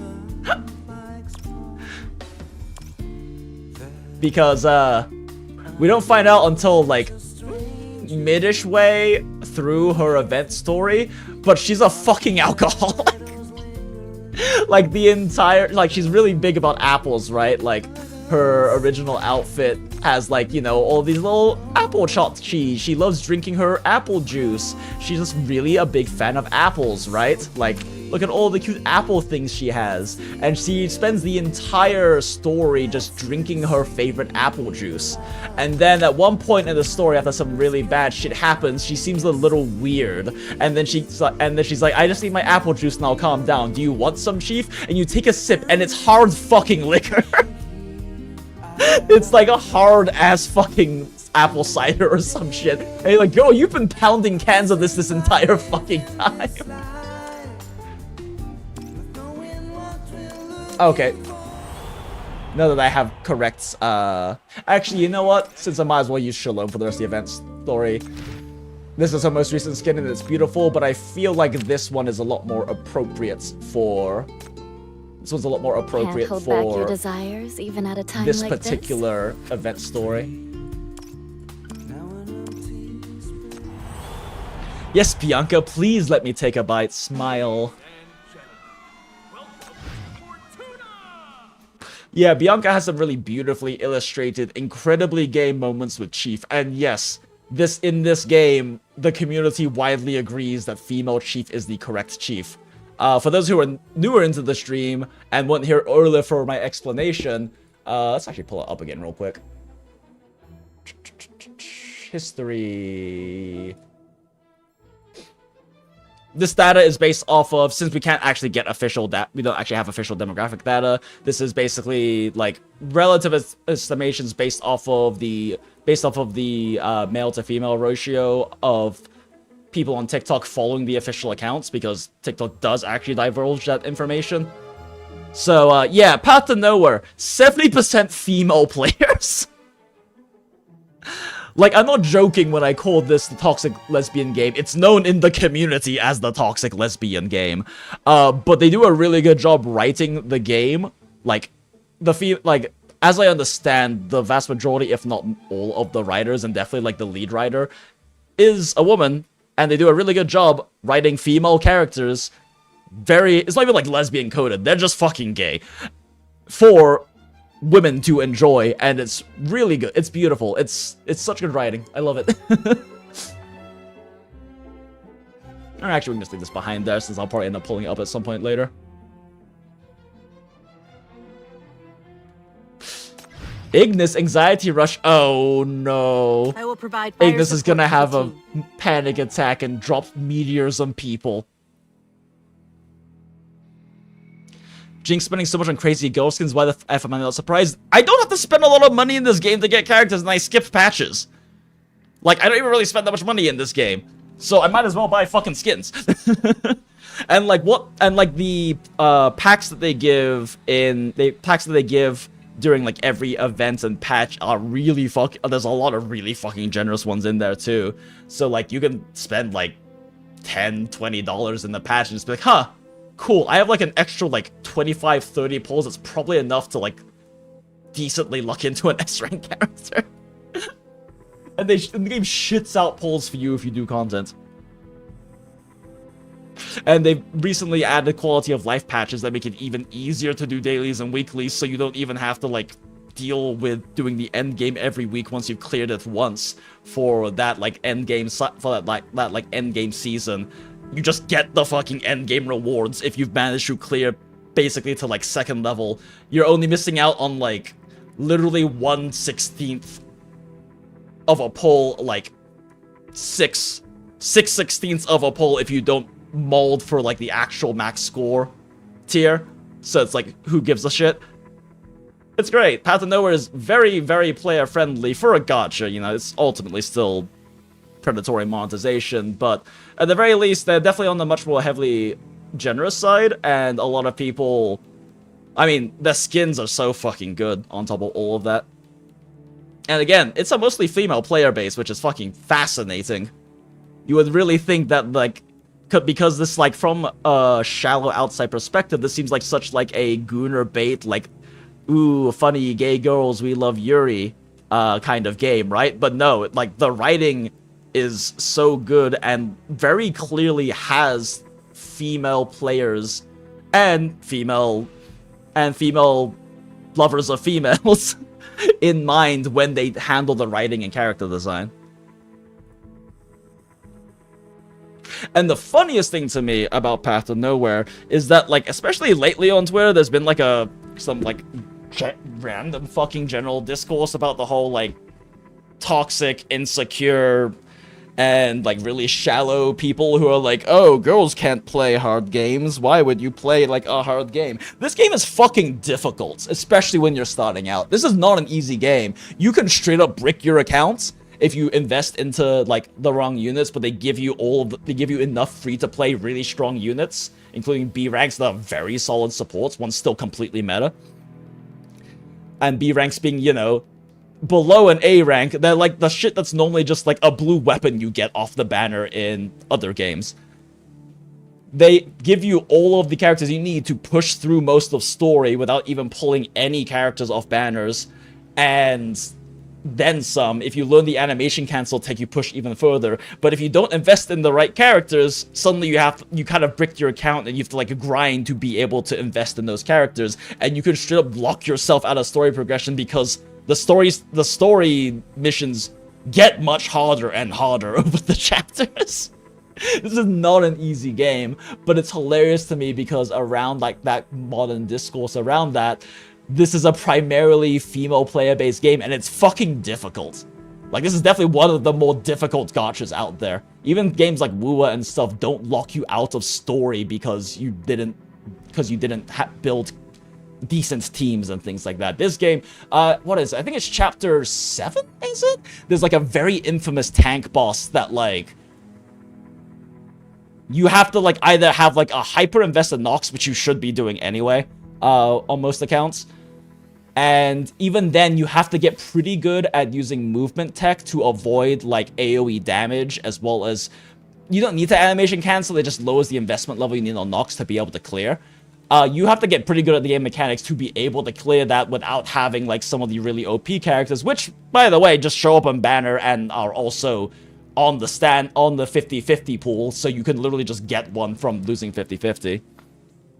But yeah, it's wild. That particular boss is very infamous for being a big wall for a lot of players. Because that's kind of when the game kind of goes, okay, yeah, no, if you don't have your shit together, you're going to have a hard time pushing more story. Man, I missed the 1.1 challenge where people couldn't clear them. Yeah, that's just basically most of Path to Nowhere. Like, this is not a very casual game. But it's massively successful in China. Waybo 2023, it was in the top 10 games in all of China, not just gacha games, top 10 games in all of China, and Shalom, the character we were looking at earlier, won best female character in gaming, which, mind you, that includes all of the characters in Genshin that came out that year. And so many other gacha games and so many full AAA games. She still won best female character despite having a big audience, but much smaller audience than things like Genshin, and it's voting based.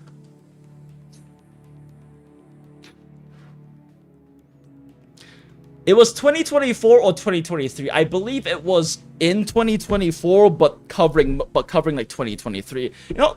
Bro, let me look it up again. It's like a very easy to find fucking post on Reddit because it fucking exploded. Because honestly, like, the global community is so small and it's amazing that they still invest in music with English lyrics that are also in English lyrics in CN, as well as like really strong voice acting and illustrations and just lots of investment for a really small global player base and EN player base.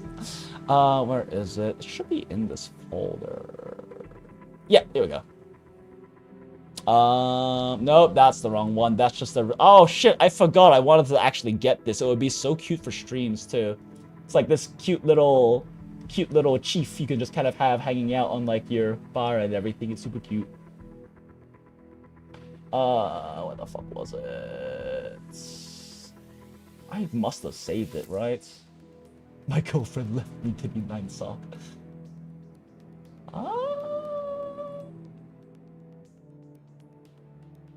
There's no way I didn't save that, right? Surely.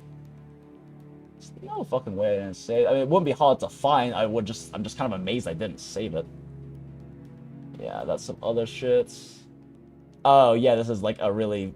Oh my god, it's fucking loud. Well, here, we'll have that playing while I fucking find this Reddit thing real quick. Daily Night Song is such a good fucking event story. Waybo.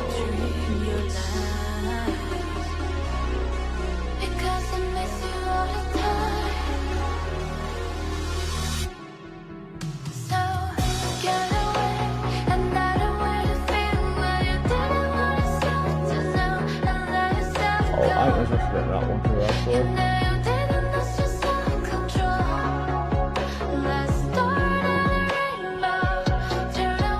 Wow, it's really weird that it's showing the whole time it's not showing up from here.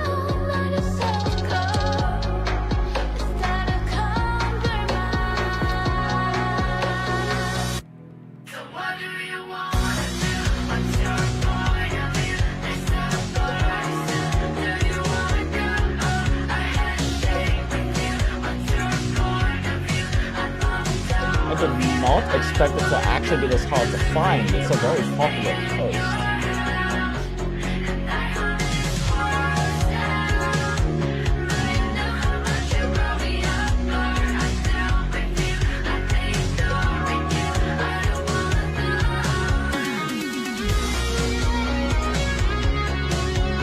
Wait, what? There's no fucking way. Are you kidding me?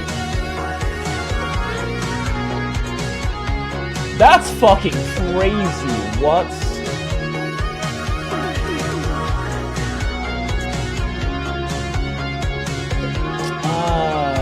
Really? This one's interesting. I'm a chief sensei. Okay. Waybo Game Awards. Oh, well, okay. No.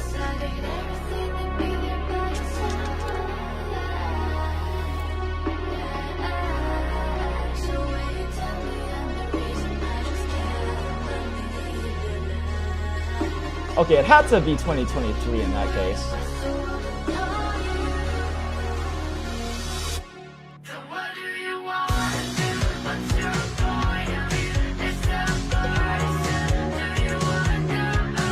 Yeah, okay, well, I mean, it's right here. I don't know why I can't find the Reddit post. There's no reason that the creator would have deleted it, so hopefully they didn't just get, like, fucking nuked for some stupid shit. But yeah, so, top popular games for all time, Identity 5, Path to Nowhere made number 3. Number 3 out of every fucking game in China. You know what else is on here? Arknights, Genshin Impact. This is League of Legends over here. This is League of Legends. This is Genshin Impact. And it made it to number 3. It's fucking wild. Yeah, below, not particular order, Genshin Impact, League of Legends, and then some other shit I don't really know. Interesting that for all time, Love Brush Chronicles is number 1. That sounds like it's probably like a, fucking, what's it called? Cultivation Otome, maybe? It seems like it's a Husbando game. based on... I assume it's one of those two? I don't know. I don't know shit about that game. And then, yeah, most popular female characters in gaming. Infinity Nikki before the recent drama. Other characters that I do not fucking know. And then Shalom made #1. Shalom was #1 out of every female character in gaming in China in 2023. I should probably just save this one. Because I swore I had saved it, but it's weird that it's not in one of my folders. Yeah. It's wild.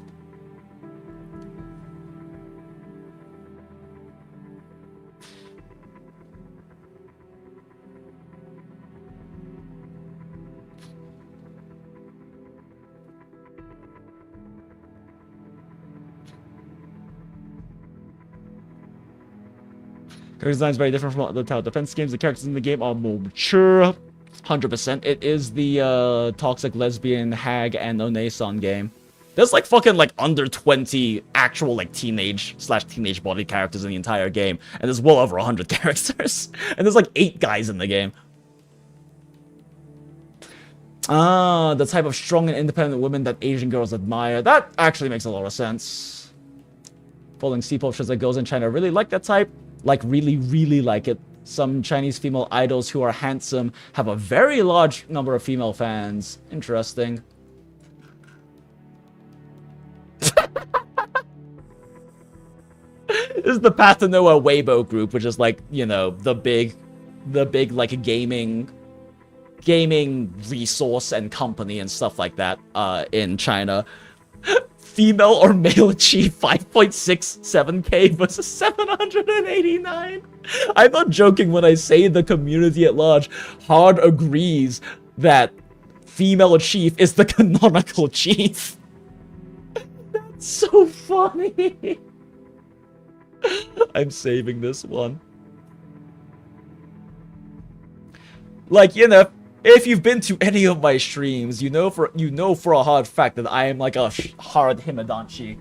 Like, I love Yuri, but it's not like a fetishization thing for me. I just think that sapphic love is like a genuinely and truly beautiful thing, and I find mature adult women much more interesting and appealing characters than like a lot of typical anime style characters who, you know, have some level of youngness. Like, immaturity might not be the best word, but like they are, you know, they're designed to appeal to like early 20s teenage people and whatnot. That's the entire idea behind shonen and shoujo. But I don't know, I like some of my favorite Yuri is actually pretty much all of my favorite Yuri because a lot of it is like, you know, in high school stuff is between an adult woman loving an adult woman, and I think those stories are really beautiful and nuanced. But yeah, that's fucking crazy. True! Male chief fanarts are less common than the poll with 4S in rate up. Yeah. Yeah, it's actually hilarious. I have seen well over 500 different pieces of Path to Noah fan art because fucking... Oh, that's a really good cosplay. Because, I mean, it's very popular. And out of those 500, I have seen 8 with a male character / male chief in it. All of the fan art is either the female characters or Yuri. There's a lot of Yuri. There's a lot of Yuri because this game is just very gay. Like, it's not even like, haha, lesbian coded. It's just very gay. By the way, this is a woman. This is Cinnabar. She is a canonical, slightly whorish lesbian butch who has a lot of female fans. She's like a security / firefighting agency character, and like, she has lines flirting with the chief. She is canonically, like, very loved by the female community and very butch. She's an actual butch, too. It's pretty great. Alright, anyway, back to story.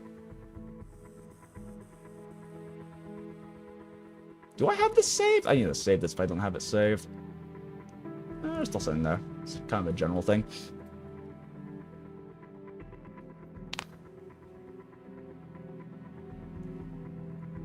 Because if they went head-to-head with Genshin in 2023, that means they beat Farina. Yeah! They beat Farina.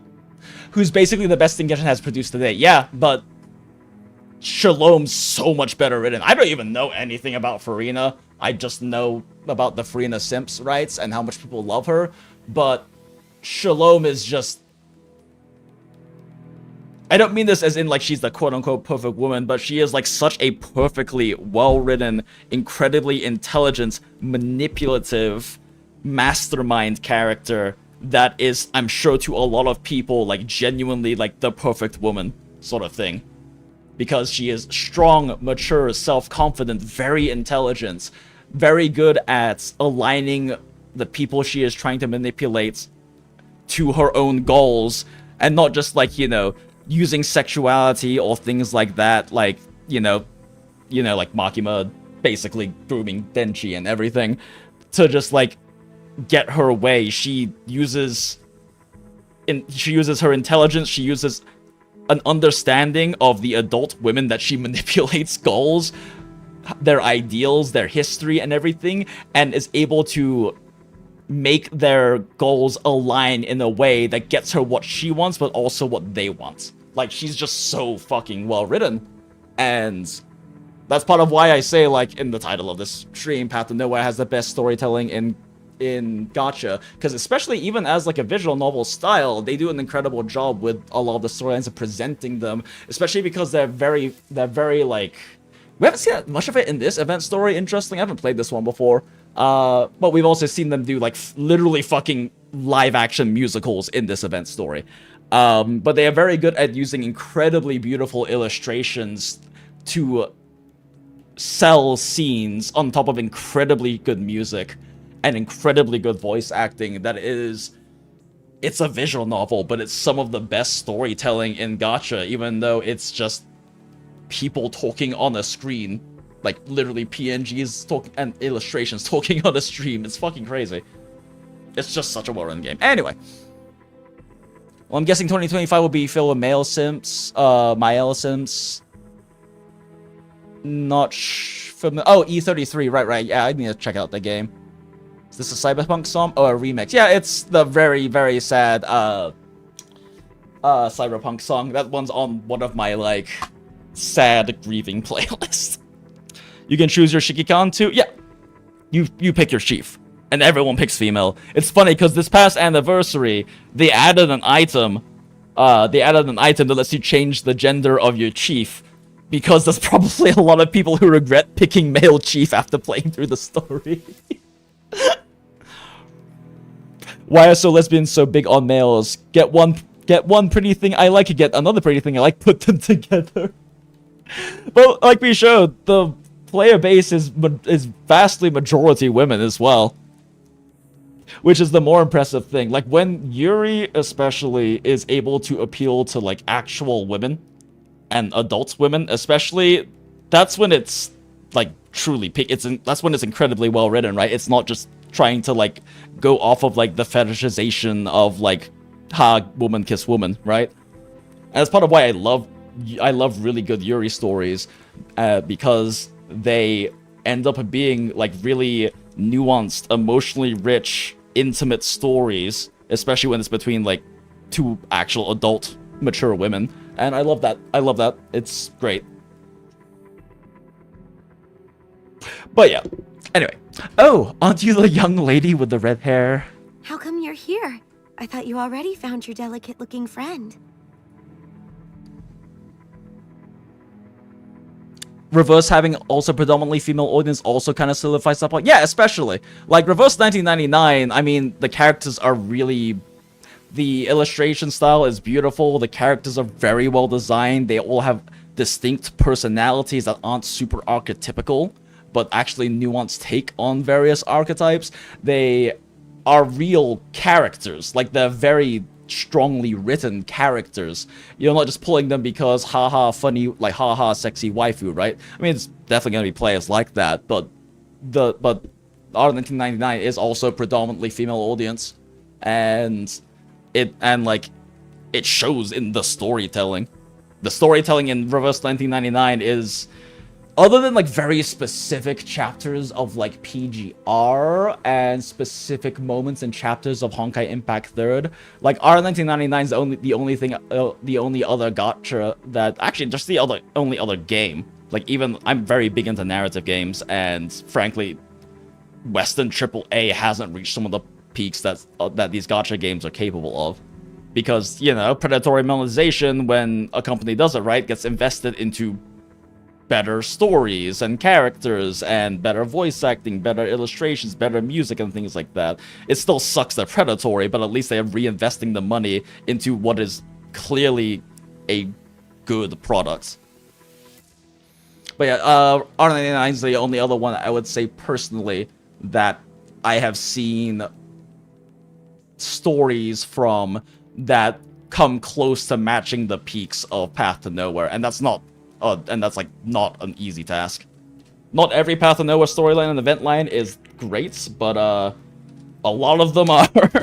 And the peaks they have in things like chapter like 10 through 12 in the main story, I want to say, if I remember correctly, and things like the Rainbursts and Flowers and Diddy Night Song storylines, like,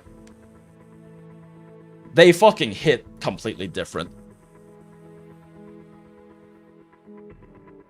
Anyway, Ignis jumps at the sound, turning to see the culprit she's briefly crossed paths with in Fortuna.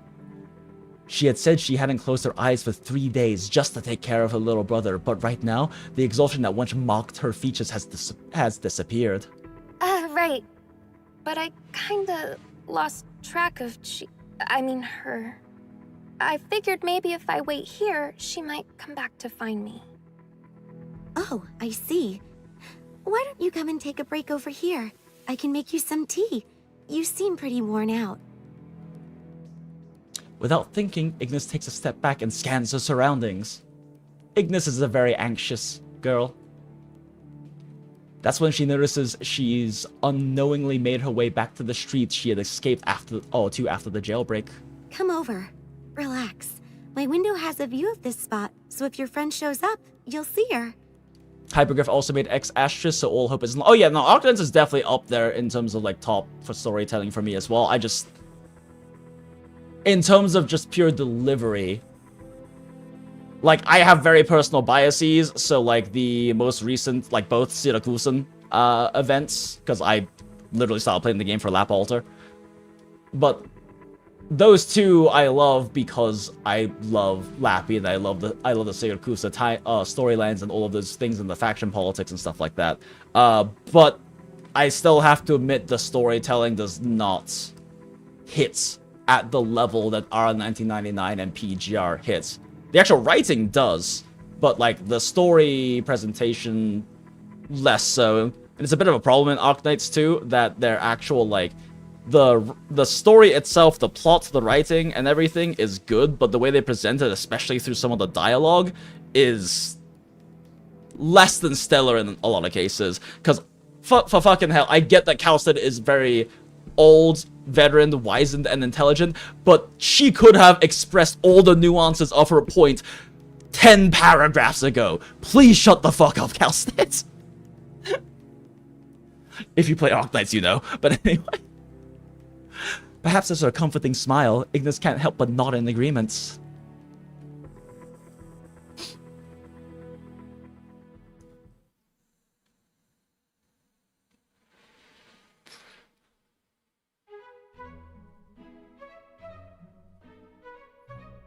Oh, I see now. Yeah, I know. I just hope more gachas do the whole shift up thing. Use the gacha to fund their passion project full game with the predatory monetization, wishful thinking. Yeah.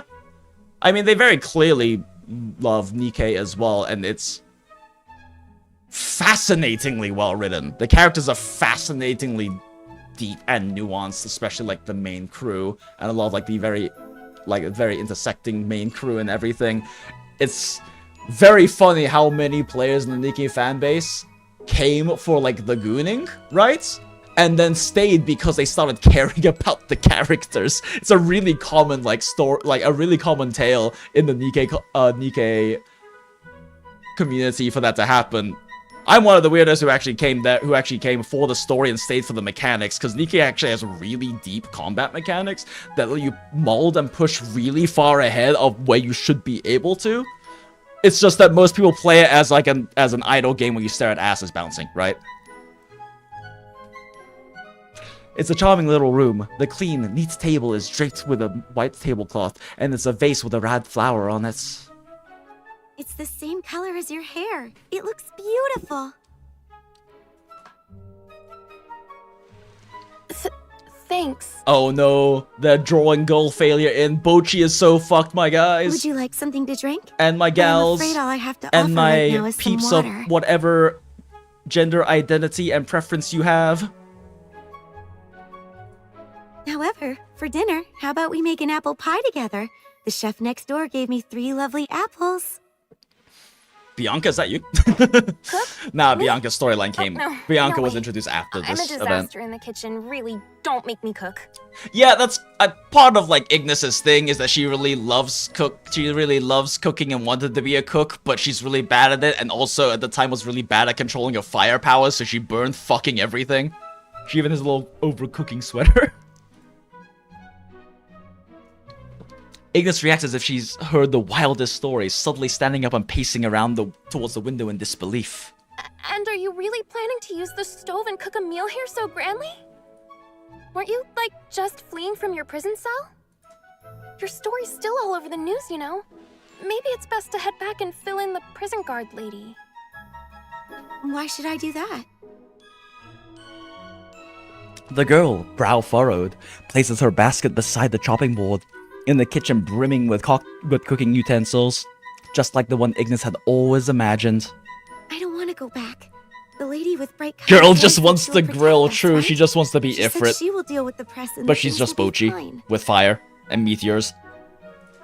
We just need to live our lives and not worry about it. So they've done a really good job at like this crux moment, this like inflection point in the story, where like all of the voice acting throughout the early part of the storyline is like so hammy and like Thea's a kid, and like a lot of the audience members who became part of the show like very clearly did not know how to act and everything. And then once the inflection point happens and the switch happens, suddenly they go back to a lot of their normal quality of voice acting in this game. It's really interesting. Ignis looks down, her face hidden from view. But this might spell trouble, you know? No, it's fine. I have faith in them. We can't just count on luck. Don't get lost in wishful thinking. Ignis looks up, tears welling in her eyes, her lips quivering as she struggles to keep her composure. You just don't get it.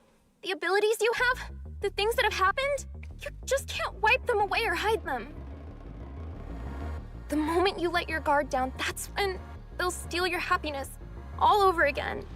Yep, Ignis is Bochi. Smile. Okay, I have to pee, and normally use the brain rot background, but because it's Path to Nowhere and I can literally just have something for autoplay, I'm gonna pull up a very particular chapter that I adore, because it is Raven, who is...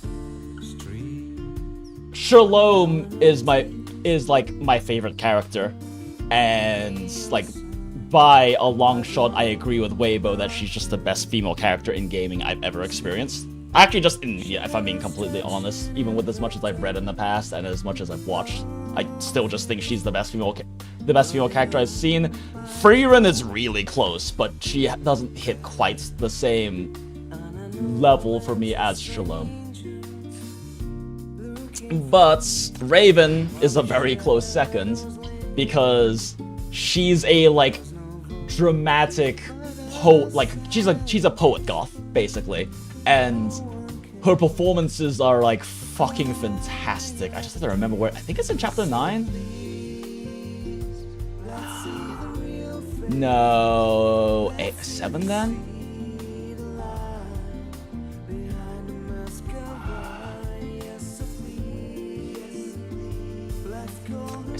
It can't be 6, right?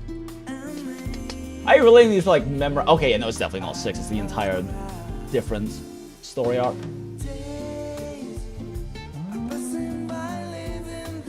Yeah, 8 is the Hamel arc, so it has to be 9. Past doo-doo, past Grand Stole, past Drifica, past Whirlpool. Past... It's not past Rebel, is it? Hold on, give me a sec. It has to be in here. Lure... Ammunition, is it?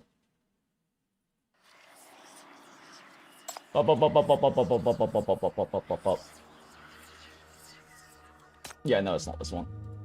It's definitely not this one. I'm trying my best too to like, because the particular scene I'm talking about is not in any way spoilers. It's just Raven being very Raven. PJR Daily time? I already did my PJR Dailies earlier, so I wouldn't have to like cut from this.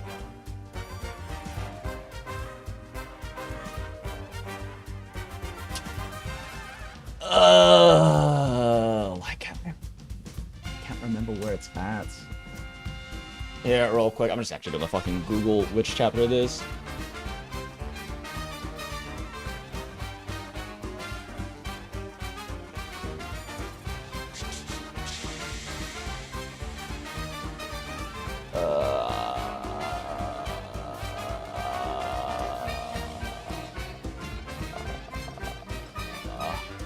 Is that just Drifter A?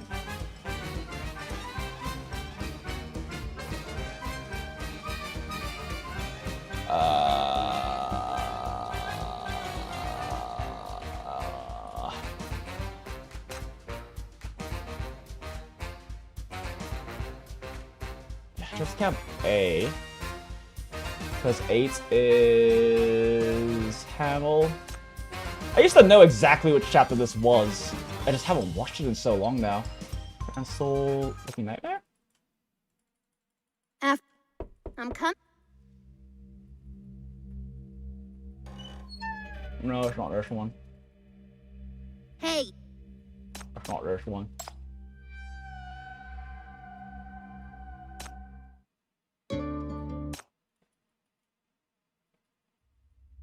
Mania, just don't resist the orders. Oh yeah, don't there she hinder is in the disguise. execution, or else. Sorry. Yeah. Yeah, okay. I should be getting a chapter 10 then.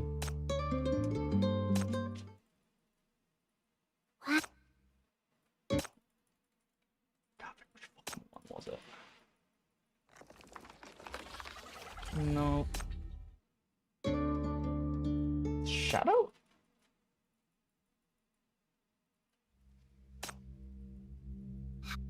Those.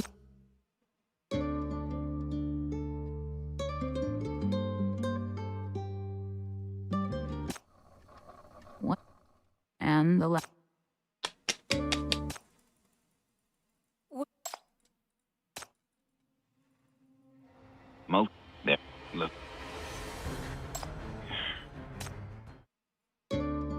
It's gonna ball the shit out of me.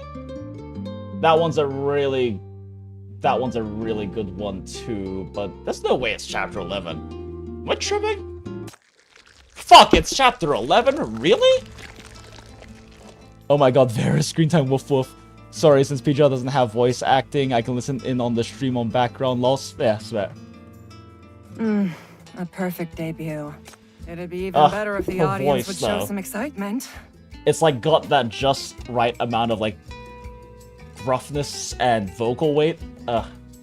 Reply with literacy. Yes, perfect. Smile and relax, just like that. You look Okay, better when anyway, you I'm gonna go stand. pee while this plays.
Why did that stop autoing? God fucking damn it.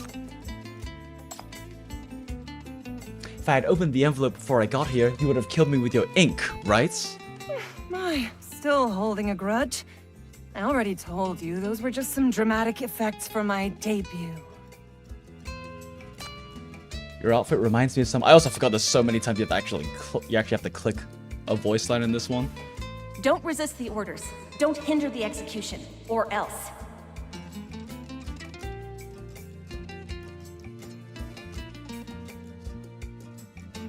It's part of a journalist's job to do undercover investigations. Yeah, the Afghanistan order. I thought I did. I'm sorry. It's okay. We can enjoy it together right now. Right now, the executive committee only regards you as a fool who's ignorant of the rules. Also, the Not Spanish guitar They don't and dare everything. touch you.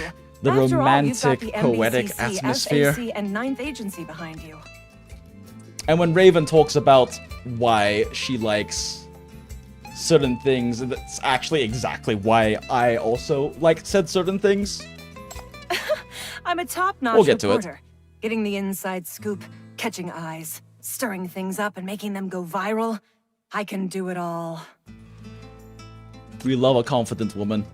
Yes, but I have an office job. I don't like violence. Haha. I go undercover to collect intelligence and make She my was mark meta on the magic for like battleground of public 2 opinion. years.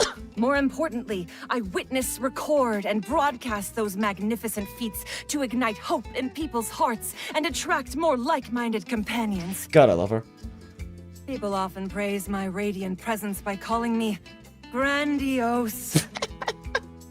If they are the fire upon the rust, then I am the wind that sweeps the land. My words can spark a raging wildfire. And her being so dramatic is very much a strong character thing for her because she is a poet.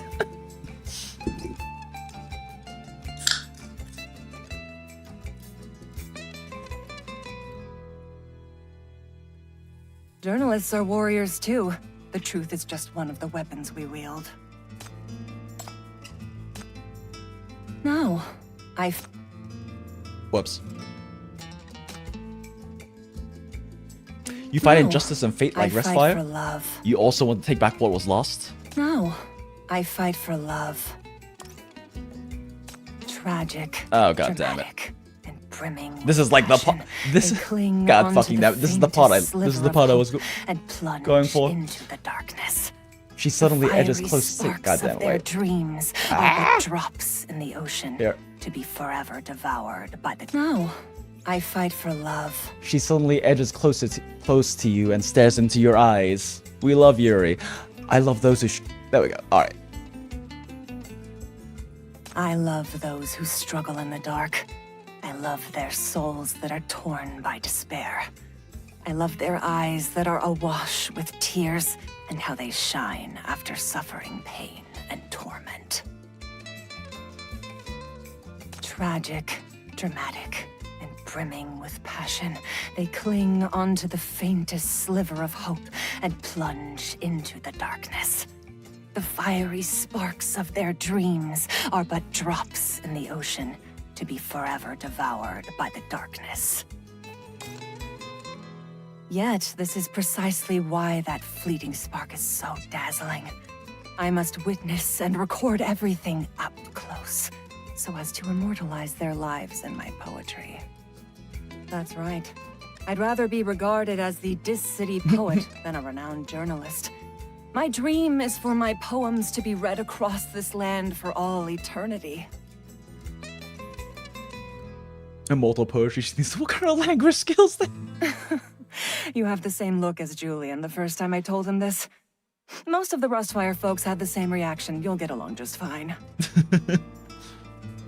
She suddenly squeezes your chin.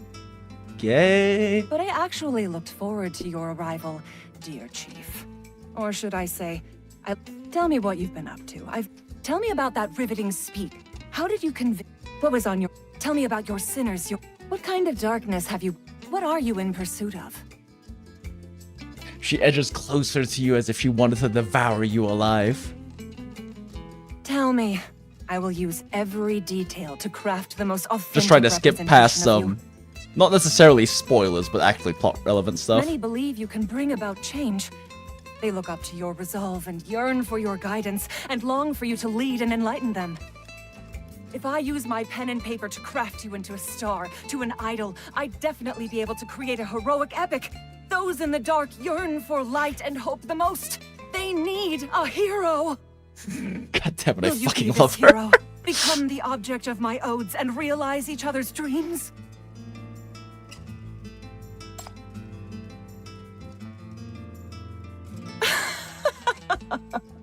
No problem.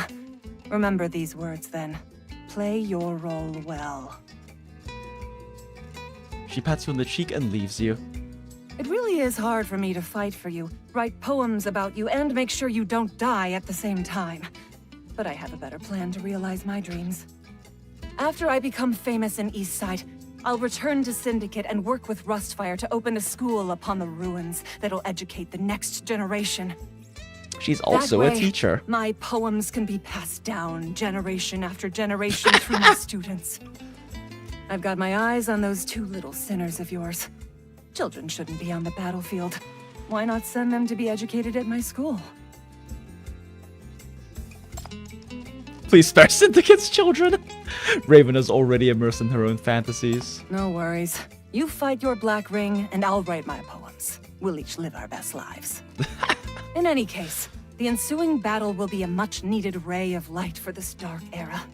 Grave perils, dark secrets, and even a turning point in history. Plus you, an interesting soul. This is a once-in-a-lifetime opportunity. Smile. She gleefully takes a comb out of nowhere and starts changing up your hairstyle. You feel a bit dizzy from all the combing. By the way, since we have some time to chat, I want to tell you that I sold those two kids of yours. The two kids are like the two main sidekick sinners of yours. Hecate is like horribly traumatized, trained to be a weapon girl that is also the same voice actor as Rem and Hutao. And the other one is Hella, who's a little street kid.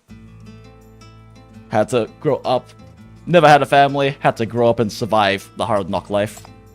I'm just joking. God damn it.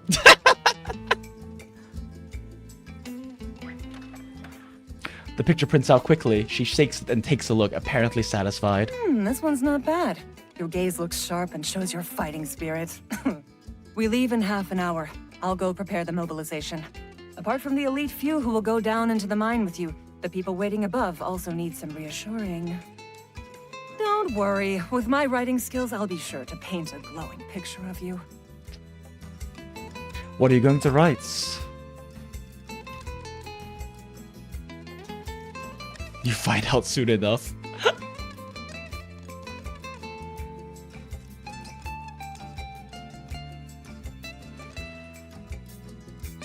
Skip past this part. Uncover the truth, then use it to mobilize the public. See how excited everyone is?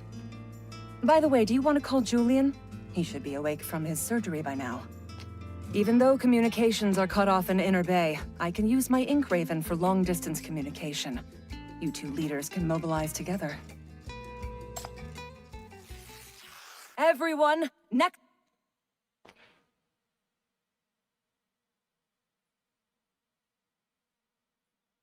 And then All right. we skip this part because story things. But yeah, basically the part where she talks about how she loves seeing those who are like struggling and suffering and all of these things because that's when they burn the brightest. In a later part later on in this chapter, she talks about exactly why she loves those things, and it's because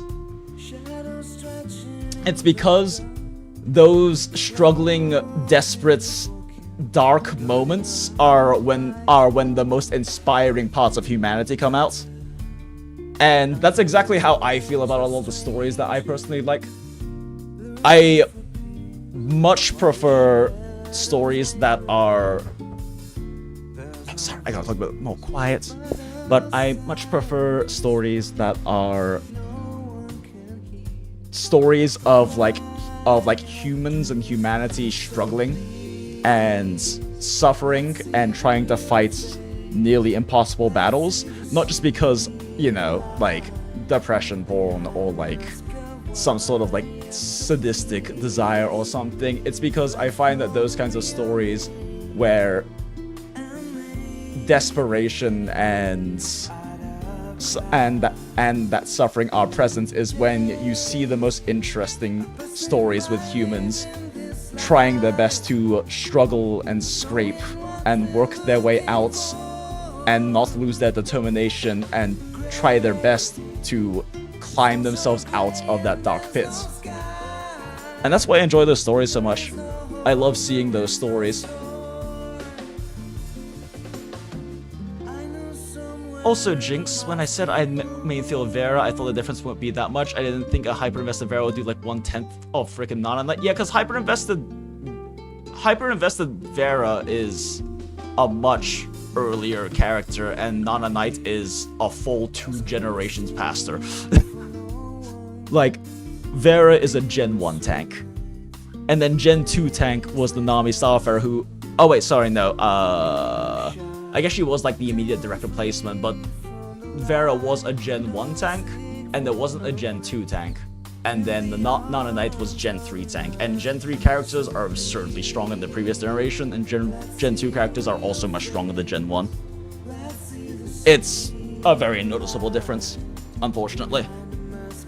But that's kind of the nature of PGR. There is power creep, but the power creep is completely free to play. And the power creep also leads to more interesting complex rotations further in the future and more skill expression. And it's unfortunate that the older characters suffer because of that, but that's kind of how PGR is designed, is specifically for...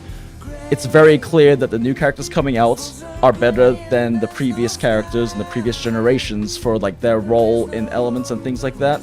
The more recent patches are interesting because they're kind of moving a bit away from that, where they're also allowing for like multi-elements teams based on affixes, they're like status effects and things like that, as also team concepts. And then Void teams with like Ishmael, who's on Banner, and Luna Oblivion allow for just generally adaptive teams because they cause elemental resistance shred and damage boosting from normally the mono element supports and tanks to be universally applied, which is really nice. They're still not as good as, like, you know, the meta for the elements, but they're trying to mix it up a bit more by increasing the breadth of like team compositions, because PGR has always just been, you have a fire team, you have a darkness team, you have a lightning team, you have an ice team, and you have you would just have one of each of the elements, and they're kind of moving away from that, which I enjoy, but it's also just kind of its design. The next fire carry, the next generation fire carry is going to be better than the previous fire DPS. The next generation lightning tank is going to be better than the previous generation lightning tank, and Vera Garnet's in the weird place because she is a Gen 1 and they skipped Gen 2 on her, and then she got power crept by Gen 3, which is a full 2 generations of like power creep past her. So it is unfortunate, but yeah, she's not anywhere near competitive. She kind of got the worst of that situation because she is like the one who had that harsh generation skip. Since technically, I guess you could say that Nana Knight is Gen 2, but she came out at the same time as Gen 3 characters and bounced around that. So yeah, it's unfortunate, but it is what it is. You can still use Vera and still do all of that. You just can't clear like hard endgames. You can still clear hard endgame stuff with her, just not at very competitive scores, because competitive scores require a combination of both like meta teams and strong teams, but also like really good play. And there's only so much you can play well for Vera to... She has a maximum output, and the maximum output is not even not close to Nana Knight's maximum output, and Nana Knight's maximum output is like not that hard to hit. Just playing her the exact rotation they teach her in the tutorial is already hitting like 80% of her ceiling. Nana Knight is the easiest character in this game to play. Like the easiest strong meta character in this game to play. She is our Unga Bunga Lord and Savior because she is just... all of the PGR characters are much more complex. They have very complex rotations, and the more recent ones have a lot of like variable rotations you can use to min-max and basically adjust for different situations. Nononite goes, I press orbs 3 times, I press yellow button to do savage axe, I hit the thing with normal attacks until my number is 300, then I hold down normal attack and I press alt. Then I do it again, because ook, I am not a monkey. But that's also a nice thing. A lot of people are like that about her. It's nice that they made Nana Knight that way, because it's like a relief for a lot of players, because she's just a much easier to play, and especially amidst like Lucia Pyro Oath coming out like just before her, right?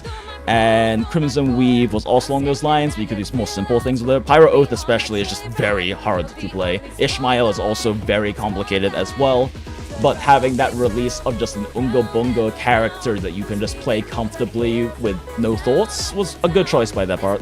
But that also means that it's very easy to hit her ceiling. Like, a poorly played Pyro Oath won't actually be that much better than a well-played Hyperreal Lee, despite her being a full generation over. But because it's so easy to hit like 80% damage ceiling with Nana Knight, it's going to make Vera look very bad in comparison, because it's hard to play her badly. The Charge Blade Shilling is strong yet again, but I get it since she's kind of she's easy to use, so easy to use. Yeah, like, she's legitimately the easiest meta carry you've had, other than like Hyperreal, because Hyperreal literally can't get hit if you play him properly. It's fucking stupid. Anyway, but yeah, PGR things fun. Back to actual story we're trying to play through. We get distracted a lot here in stream. It's not a Jinx. It's not a Jinx stream unless I have wildly different tangents and yap about shit that's not the thing we're trying to do. Smile. When I play her, she just deletes things. Sorry, PGR tangent again. Yeah, no worries, Acid.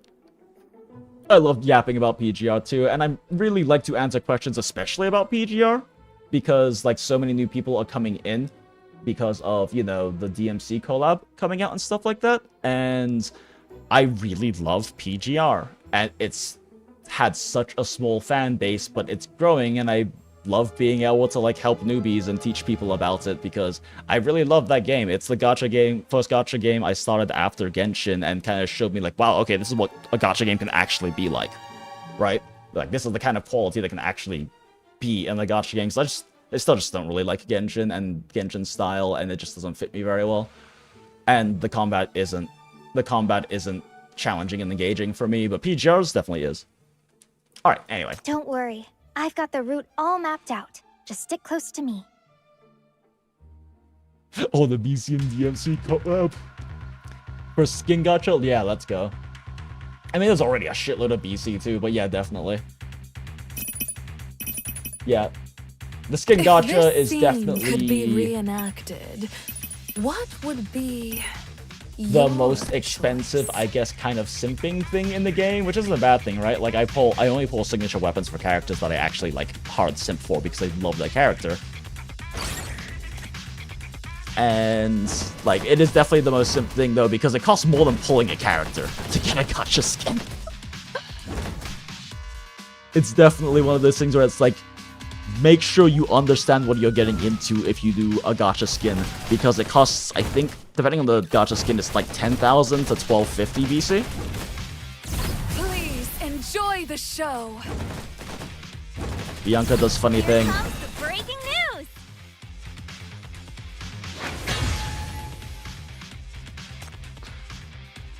The scene before you remains a carefree stage, where the warm overhead lights mimic the sun, shining on everyone, breathing life into their movements and existence. The bakery bustles with noise, horns blare on the streets, and performers flit amidst it all, as though this place is their natural habitat. Oh no, my clothes! A girl who was hanging laundry up on her balcony races down the stairs frantically, attempting to retrieve her falling clothes. You jump and grab the white shirt, swiftly covering the ground towards the girl in a big, hurried steps. Excuse me, are you the staff here? I've lost track of my friend. Could I use the PA system maybe? Or do you happen to know where the backstage is? Clutching the shirt, you quickly ask your question. The girl grabs the shirt back, giving you a strange look. What are you even saying? I can't make heads or tails of it. Who are you, acting all weird? The girl dashes away from you, as if dodging a curse, forcing you to seek out another person. Approach an elder. Pardon me, could you tell me how to exit the stage? Stacy? Has Stacy not come back home yet? Oh, no. I mean, not Stacy. I'm trying to ask. Do you know where I can find the crew? I need to speak with someone on the staff. Oh, Stan, it's high time you hunted for a job instead of roaming around aimlessly all day. I'm not Stan, ... Alright, I'll go ask around elsewhere. My apologies. You move on from the elder, pressing ahead.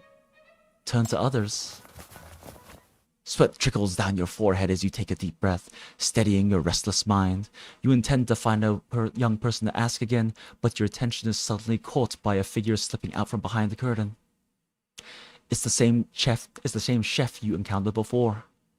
But where he just came out of wasn't his bakery, nor a setting. Your heart races suddenly, a flash of recognition. You think you know where that place is. Is it backstage? You make a beeline for the chef, itching to get off stage and get a crew member on the line to reach your friends, but suddenly, you're stopped in your tracks. Move aside, please. I've got to get off stage. There's an urgent situation. Let go of me, now! Grinding your teeth, you hang on to the last bit of your composure. But the chef? He appears totally blind to your rage. It's hard to tell if he's just unaware or deliberately ignoring it. What? You got the nerve to come back here? The chef ignored your question and asked you in surprise. Hey! Over here! I'm certain of it. Her face wasn't in any of the press conference photos. She's no innocent bystander. She's a troublemaker who bolted in the confusion. I don't understand anything. I still pull for Karen skin, so early game scuff, lol, let's go. I mean, like, but you got Nana Knights, and like I said, like, you can, over time, just build up all of the meta teams, because that's how the game works. You just pull every new S rank, you can do it completely free to play, and, like, you just build up, like, the newer meta teams through it. But Nana Knight is the best, just hard solo carry in the game. You don't even need other teammates with her, because even when you have meta Lightning team, unless your Crimson Weave is triple S, you just still only field Nana Knights. The others just buffer. The streets are swarming with people now, glaring menacingly, trying to force you out. The more you move away from the curtain that could be your exit, the more your mind fills with irritation and rage. It's almost like you can hear a voice whispering in your ear. Turn into the person you've always wanted to be.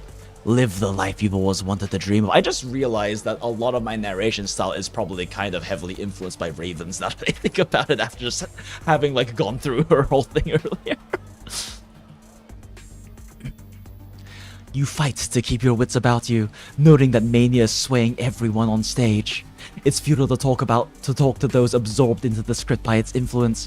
Try discussing anything off script, and they'll forcefully drag you into their narrative. Or, in another case, they'll treat you as an anomaly, a villain to be chased away. Don't try to hold me back. You forcefully push through the crowd, but they keep closing in, cornering you at the edge of the stage. Staring into the pitch-black expanse of the upper seating area, you look for an escape, and notice a single lit box shining amidst the darkness. Ooh, I'm drinking sparkling water. Spectator? There are other spectators here? You yell towards the area, seeking assistance, but instead of a spectator, the person who steps out of the box is none other than the theater's owner, Lady Pearl. Lady Pearl, please tell them to stop. You plead loudly. However, the one perched above merely cracks a small smile, observing your frantic efforts for a moment before nonchalantly returning to her box. ...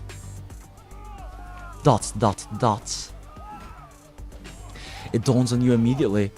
This chaos, it must be Lady Pearl's handiwork.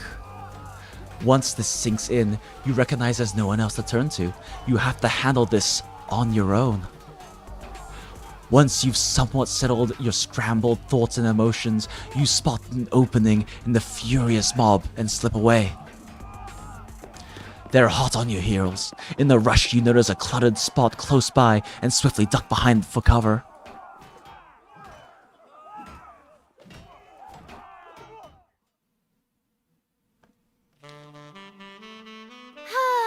This world is in table. Oh, it's truly... No, it's a world in turmoil.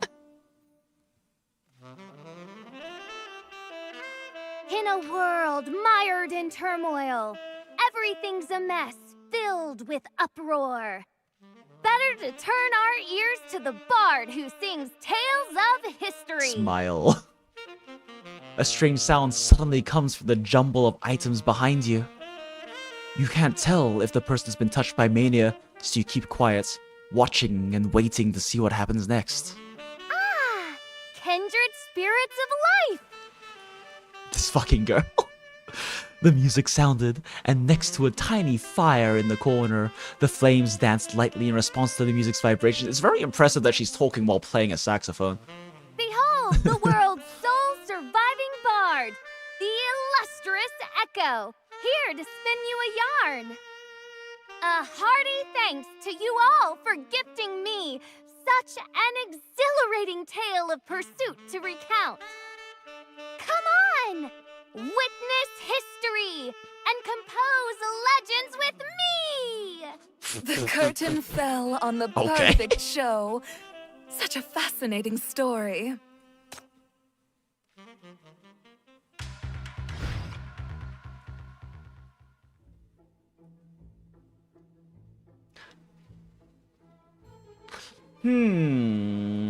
Let's do the Ignis 2 first. There. It's normal to get scared. There's a brief, awkward pause. Bochi twirls her strand of hair, a strand of her hair, looking here and there. But we've still got to eat dinner, right? We will think about the problems after the meal, okay? The girl invites Ignis over to the kitchen, saying she is free to use it in any way she wants. No, you don't understand. I'm really terrible at cooking. I just can't do it. But you did take a good look at my kitchenware as soon as you came in, didn't you? Oh no, she's gonna suddenly become good at cooking and getting trapped in the plot too. The girl gives a small smile, approaches Ignis, and gently grasps her hand. Ignis isn't used to such contact, and tries to withdraw her hand, but the girl grips it firmly. We love Yuri. Don't be scared. This game is okay. You can be whoever you want to be. Just follow your heart. It's fine if you don't cook well. It doesn't even matter if you don't know how to cook. As long as you make the choice, they will handle everything. Will they really be able to help me cook? Aw, Ignis. She's really passionate about cooking, but she's fucking garbage at it. Ignis locks eye with the girl, seeing in them a vision of someone gently holding her face, murmuring something close to her ear. Slowly, a shadow creeps into Ignis's eyes, stealing away their light. God damn, these lines are so gay. I love it. Locks eyes with the girl, seeing in them a vision of someone gently holding her face, murmuring something close to her ear. That is a very intimate and poetic and romantic line. I just want to be able to cook with fire and have nothing go wrong. Yeah, as I recall, it's been a really long time since I read any of Ignis's story because she's a pretty old character. But as I understand, because she has flame powers but also has trouble controlling them because she's like such a nervous, anxious wreck, that she cares so much about cooking but is so scared of failing she can't control her powers, and the flames always just burn the shit out of whatever she's cooking. I long to cook, to live a life just like anyone else. That's right. Just figure out who you want to be in this place, and you can become that person. Really?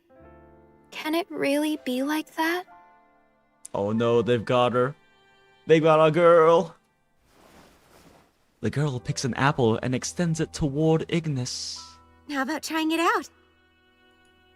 Bianca, is that you? With the apple in hand, Ignis moves to the chopping board and grabs a paring knife. I just want to cook with fire normally. To lead a regular life. I want to be someone like that. I desire to bake an apple pie for Chief. That hit my feels. That hit my feels a little bit. Delicately dicing the apples, Ignis tiptoes to the stove with great care. Trust in yourself. Trust that you've already become who you're meant to be. Pop. The stove's blue flame suddenly leaps up, just right in size, neatly covering the base of the frying pan. It didn't swell in size, nor did it set the whole kitchen ablaze. Yeah, so every day part of the dailies in this game is going into the base and like it like passively generates resources you collect, but also you get like a bunch of little short stories with interacting with certain sinners in there, and every single fucking one of Ignis's is about her burning down the fucking kitchen.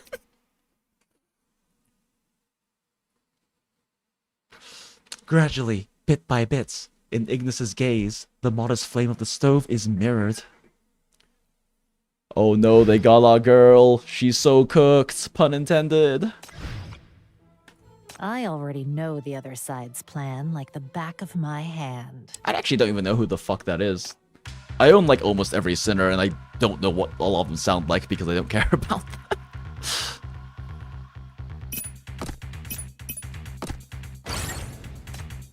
It's funny clearing with just these two, because events are not balanced for endgame characters. The final level generally requires me to like actually run like a kind of proper team at least. Like they die really fast, but I will also die if I like fuck around too much. Because this game is pretty brutal. It is not afraid to kill you and make you reset again and again, because even with endgame characters, you didn't pay attention to the mechanics and ate too much damage and fucking died. Healing only goes so far in this game. Same with tanking.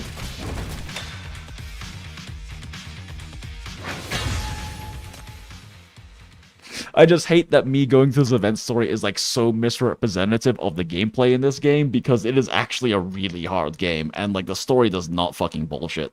Like, it will lock you out of continuing the story if you don't build strong teams, or a strong team. You can make a completely free-to-play strong team out of just the stuff they give you without even pulling anything, but if you don't, you'll hit like chapter 6 or 7 and be like, well, I can't beat this boss. With the song's finale, the bard bows. That was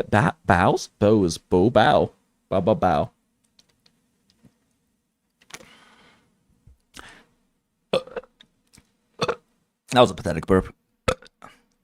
With the song's finale, the bard bows gracefully to everyone.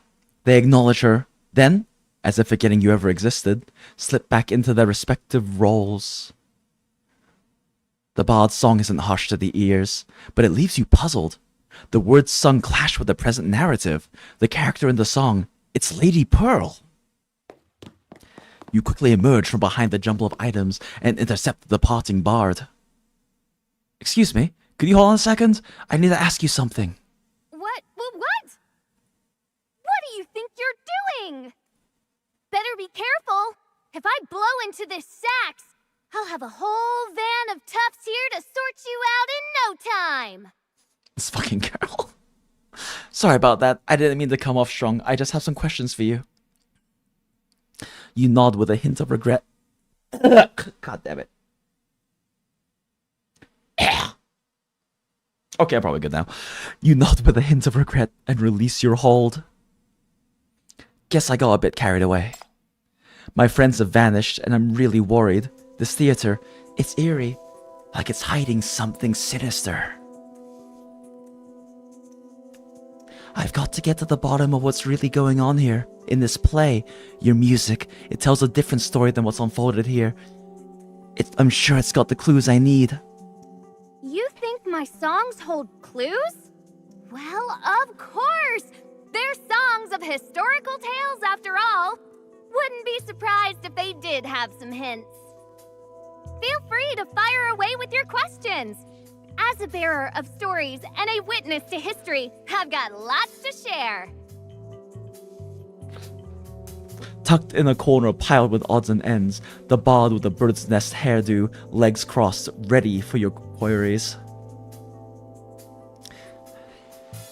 Ever since I split from my crew, I figured we've all become characters in Fortuna's play. However, in this play, Fortuna refers to a prison, but in your lyrics, it's the name of a theater. ... So, can you tell me, are you a part of the script or beyond it? Maybe your song is the script itself? Echo, the bard, gazes at you with a furrowed brow, making you feel oddly uneasy. I'm not sure I get this whole script thing you're talking about.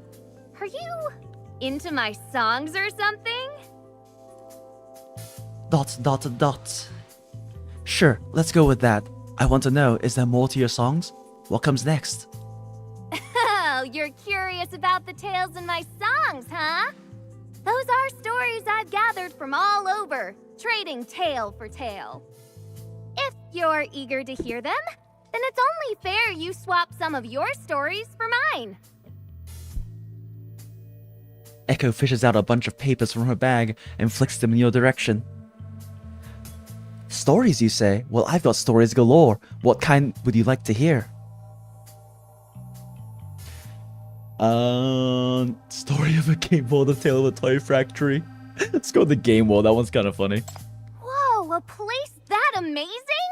I've got to see it for myself. Really? I can come with you? You're not pulling my leg, are you? A tale of a toy factory. Yeah, that one's pretty sad. I'd love to give that little bear a cuddle as well.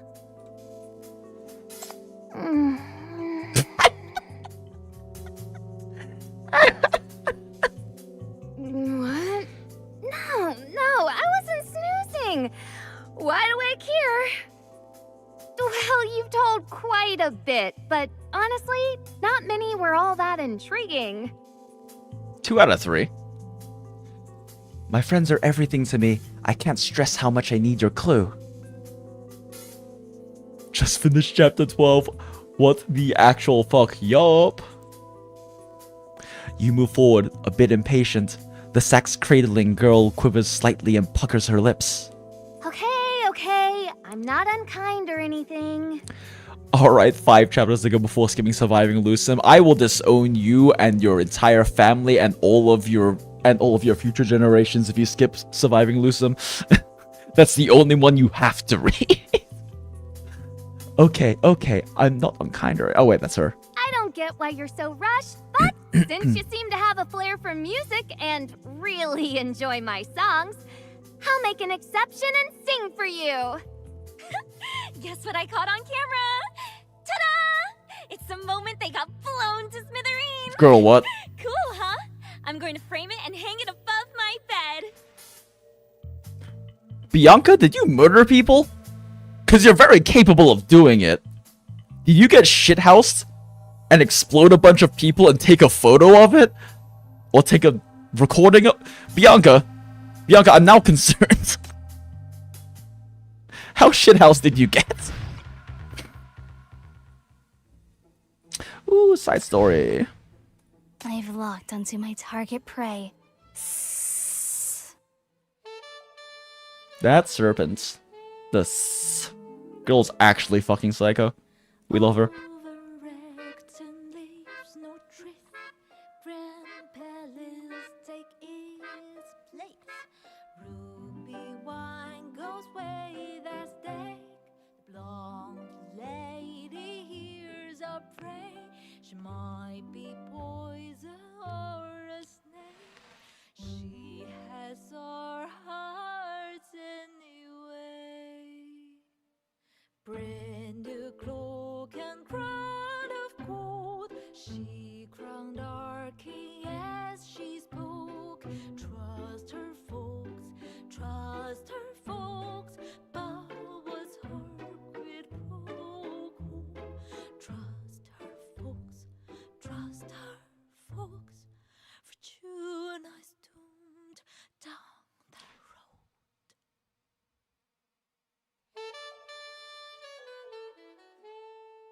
Okay, sure.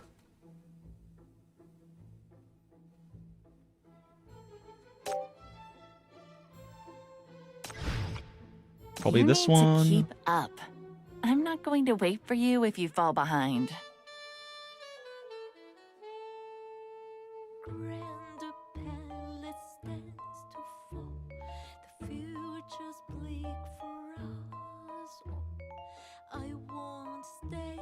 One more thing, I should just get a uniframe for an element I'm missing units for, right? Just to cover that base? No. Uniframes aren't good, unfortunately. They used to have unique uniframe content. It was actually really fun, because it had, like, strong, like, parry mechanics, and, like, stagger bar depletion for finishers and stuff, but they just completely abandoned it. Like, quite a few patches ago, like a year ago. And uniframes are, outside of their own content, probably, like, weaker than a lot of the A ranks, honestly.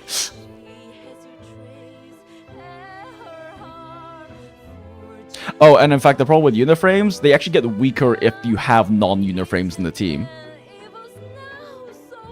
Like, they lose 30% of their damage for every non-uniframe in the team. They're supposed to just be uniframe teams.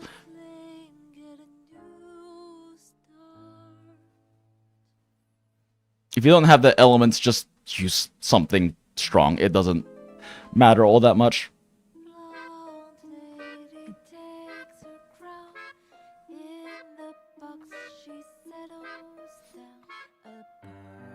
Or, you know, you just use Ishmael. Just throw her into a team. She can work as an amplifier and a tank. And her tutorial is actually pretty solid, teaching you her basic rotations. I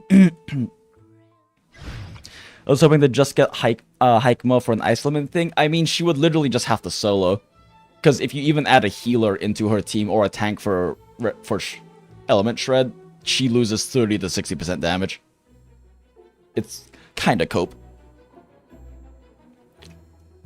You can counterbalance that with the damage bonus they get from Triple S, but you'd have to get 6 copies of her. At which point, just pull a unit. In order for her to even be, like, comparably good to, like, a Gen 1 unit, you need 6 copies of her. Outside of uniframe-specific content, which only uniframes work for, and they don't make that anymore.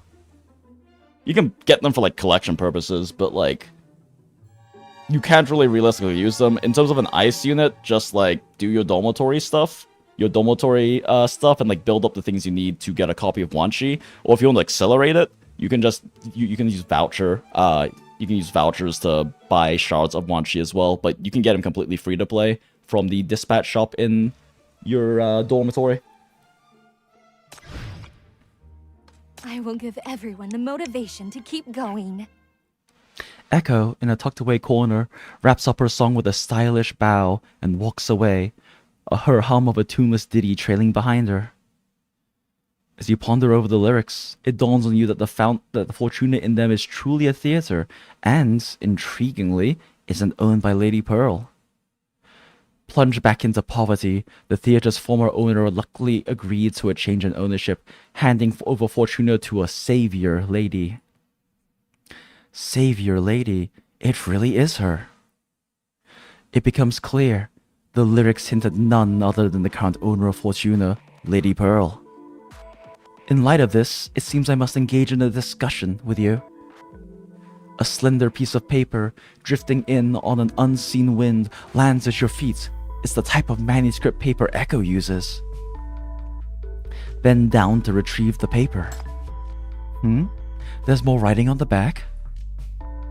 The paper is inscribed with the ballad the bard just performed, but it appears the careless bard overlooked something, a hidden verse on the back detailing the finale. Oh? Drama. Tents fallen, homes forgotten, we've all lost our way back. Our quest leads to a far-off castle, just down that slender path.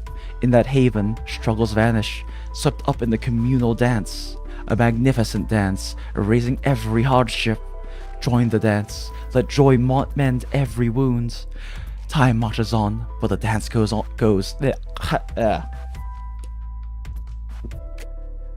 Hydration. Talking dries your mouth out. Time marches on, but the dance goes on. Dance goes ever on. Grand and timeless. Why can't I get that right? So, this is the next part of our script. A sudden creak echoes. To the right, on the bard's escape route, a door now stands mysteriously at the path's end, with a sliver of an opening. A frown creases your brow. Now the slender path has appeared. Your quest leads to a far-off castle, should also begin. This signifies a script is in play, leading everything coming to a fruition. I'm sorry, but I must shatter this unnatural theater to save my friends. In this expansive space, the music is the only sound, aside from your own breath. I can still feel them around, for now, but harm them, I won't spare you. Folding the paper away in your pocket, you begin your journey down the path to the castle. Reach the end and push open the door. Time to find out what sort of drama awaits. Highly appreciate all the answering them as PGR questions. I'll abuse it while you still don't have busy chats, unlike doing them on Sundays. Thanks so much again. Yeah, anytime, Acid. It's always good to see you. And I'm always happy to answer these questions when I'm able. Especially with PGR, it's just, you know, I love the game a lot. And I'm glad I get to yap about it. Because outside of the tiny handful of people I otherwise know who play PGR, which are basically like content creators, I don't really get to yap much about it.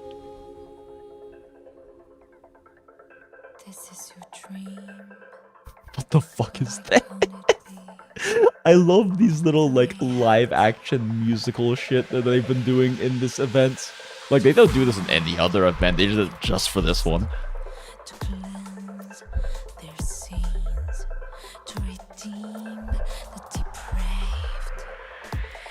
But they'll just do shit like this for events, it's fucking great.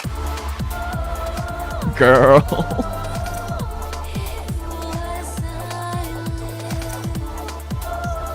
I was not expecting all of this. This is incredible.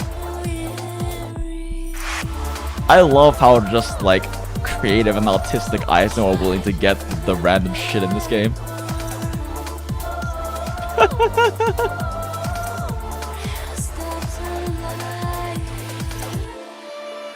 It's funny because this is also isn't just, like, randomly, like, trippy and everything. The power source in this game, the power system Mania, does actually make you go fucking insane. And so this is probably actually representative of, like, the perspective of these citizens being influenced by the Mania right now. Like, this is legitimately something they could just be seeing right now and experiencing.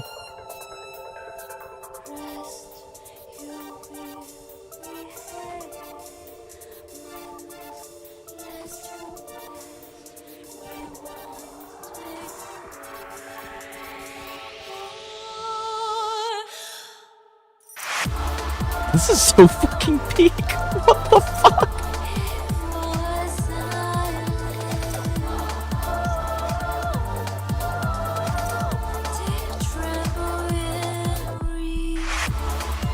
Bruh. Like, the other music ones are pretty good, but this is, like, actually fucking peak. What the hell? I love this.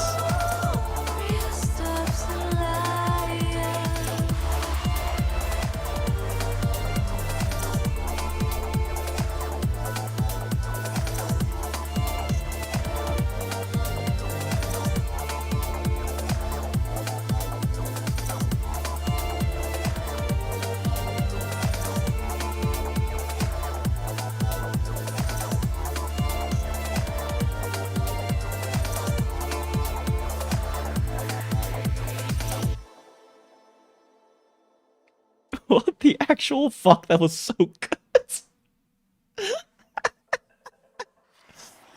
Oh, yep, there go the distortion effects and like the murmuring, indecipherable eldritch whispers. This is like a pretty common, well, not really common, but oft used storytelling technique they use. Because like I said, Mania literally makes you go fucking crazy.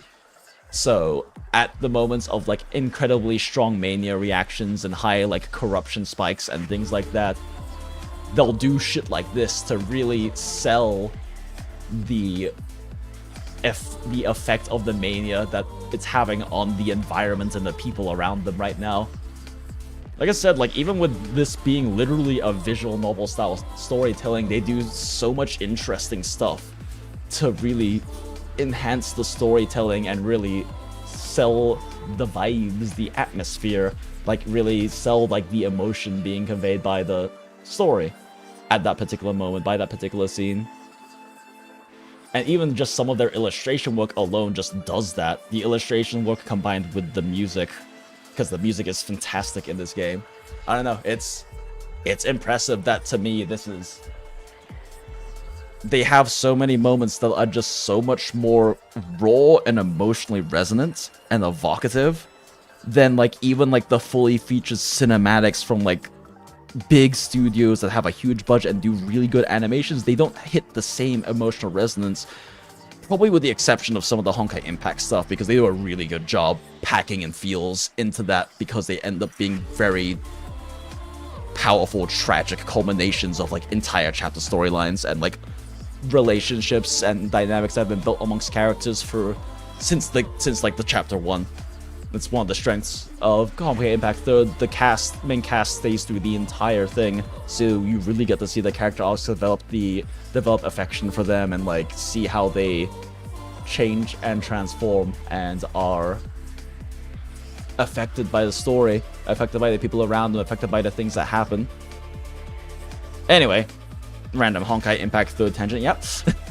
The glaring lights continue to spin around you, casting a sea of twirling performers. Lost in a whirlwind of mania, they laugh and shout, playfully yet sinisterly taunting you. In the distance, familiar shadows are etched against the backdrop. You stretch out your hand, desperate to hold on to them. God, mania is such an interesting power system. Ignis, Luvia.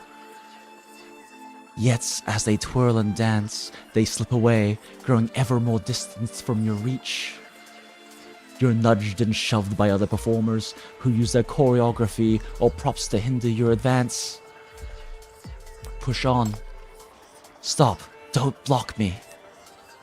You feel the mania around you intensifying as you fight to release your hands that are being grasped, eager to press on. Character challenge, Vera chapter. Hold on, I gotta do her side story first. Yeah, no, do Vera's backstory first. It really do both of Vera's backstories first. Both like for her A rank frame and her S rank first before you do what was it? Undying Spark, I think the chapter is called. Because it's a perfectly good standalone chapter, but with the context of Vera's backstory and like how she has become the person she is today, which I think is an incredibly fascinating take on what it means it's an incredibly fascinating take on the character archetype of being the badass who's too good to die while everyone around you dies, because that's what she is.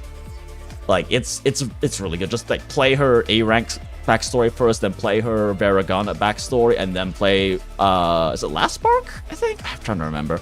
I can't remember the exact name. I know it wasn't Spark, but yeah, definitely do that with Vera. It's very worth it. You feel the mania around you intensifying. Oh wait, I already said that. Hold on. Continue onward. Looks like I had to call this recorded IR. Yeah, Krafius. I don't think you were here early when we saw the other musical numbers they did, but they were very likely live action performers dancing and performing for the musicals, which is really interesting because it's the first time I've seen them use like actual live action performance in the storytelling. But it fits so well because this whole thing is about like basically fucking psychotic theater and musical play. Luvia, Ignis, wake up, snap out of it. The harder you fight, the more your vision clouds. The music has lost its tune, with only a ringing in your ears. Still, you're reluctant to join the stage, unable to identify your parts. I mean, Chief is already basically living the life she wants to live, she's just not as successful at it as she wants to be because shit is hard. Also, hang on, why can we do Lilith's story before she's even out? Because technically she'll be out in like a week. So they make it early access. I'm not really sure. It is a bit weird, but they, for some reason, with the catch-up patches, like, let you do that. Don't stand in my way. You try to release the shackles, but a wave of vertigo sweeps over you, knocking you out cold. Oh no, Chief got knocked unconscious. Again, this happens so often. By the time you come to, you've been pushed off the stage by the ensemble of performers, because part of her power also means that she has to often take the brunt of the more intense mania reactions that are happening to keep them under control, which means that she gets dumped with basically psychotic energy and causes her to pass out sometime. Behind you, the audience is shrouded in darkness, while before you, there's a frenzied stage you can't seem to join. Darn it! You're still battling a wave of nausea and vertigo when, unexpectedly, someone's hands reach down to help you up. Oh, you poor thing. The stage has turned its back on you. Bitch, this is your fault. Real quick, I have a habit of, even though I can just like look them up later, I really like taking screenshots of all the illustrations that really catch my eye in PTN because I use them like specifically as arts inspo for my illustration practice. So I'm gonna snap that one. It's interesting, this is a very different rendering style than they normally do.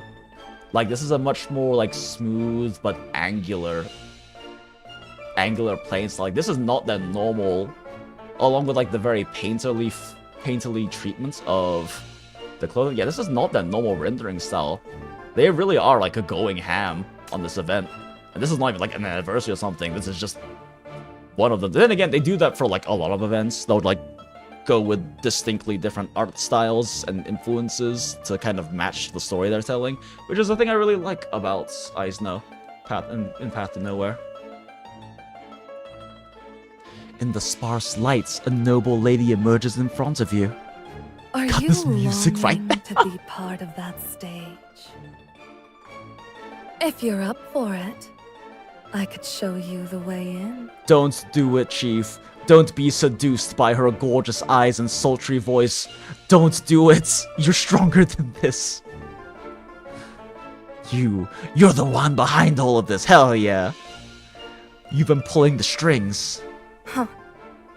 Is that what you really think? Yes. Even if it's not true, you're still a part of this, inextricably. I won't let you get away. Struggling to your feet, you turn the situation on its head, grabbing her wrist. Okay, I thought it was a waist for a second, which has also happened in the story, but enough with the charade. Spit out the truth. Easy there, darling. Oh god, her voice though. I understand. You need to do this to unleash your power, don't you?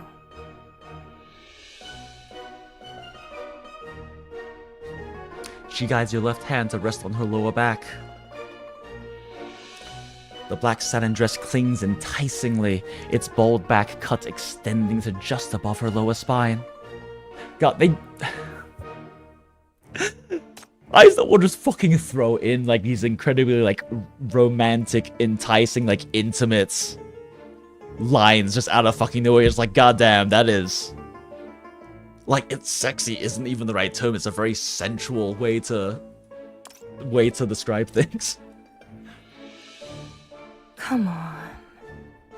You can do whatever you want. This game is so gay. I fucking love it. I won't go easy on you. Release the shackles. Oh no, they fizzled. Oh shit, did they fizzle? Thorny shackles rapidly wrap around your and Lady Pearl's minds. After a wave of familiar dizziness, you're both transported to an isolated, pristine white space, away from the outside world. Dot dot dot. What have you done? I haven't really done anything. It's just my power at work. If it's your power, I'd be on the stage at this very moment. Sorry things didn't work out the way you expected, but capturing me won't halt the play. With a gesture from Lady Pearl, a window materializes in the stark white void, much like those in private viewing boxes. Oh fuck, it's this music. If you played Path of Nowhere, you know what this music means. The show on stage continues, with not a soul breaking free from its enthrallment. What's really going on here? You're so smart. You ought to have put it together by now. Yes, I am indeed the owner of Fortuna. But you should know better than anyone what truly nurtures mania. Dot dot dot. You get what she's implying. Those desires unmet by reality, the regrets that can't be fixed in real world, all fueling a wish for an alternate life to transform into another self. Such potent feelings and thoughts have built an ideal hotbed for mania. This is part of what I talk about when I say that mania is such an interesting power system, because these like nuanced human emotions and thoughts and desires are what feed and empower mania. Like, it's not just powerful because more weird magic energy or because there is such a powerful yada yada here. No, it's built on these nuanced realities of humanity that, and these situations developing into those in those ways are what can cause mania crises. And it's like such a good power system for telling these very human stories that I fucking adore. I just gave them a choice.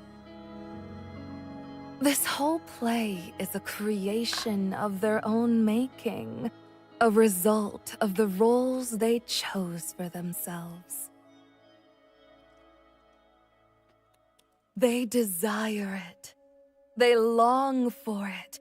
For roles, for lives like these.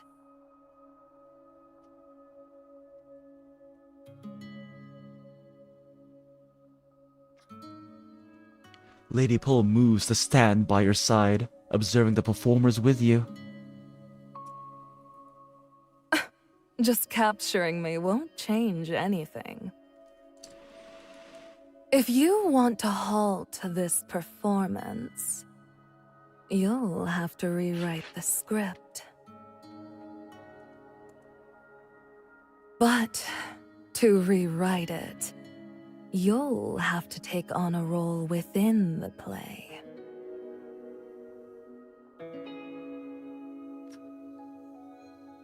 Lady Pearl tugs at her hat, a playful glint in her eyes. I understand you're reluctant to get into character, to act out a part in the script.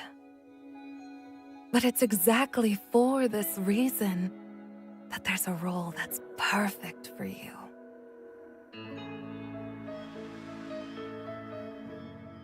The white void fades away like fog, bringing you back to the forefront of the stage. Lady Pearl reaches out, presenting a gleaming silver white sword. It's a longsword fit for the brave, for the hero. You accept the sword, meeting Lady Pearl's increasingly fervent look. I'm just here to save my friends. I won't be drawn into your storyline. Let's go, Chief.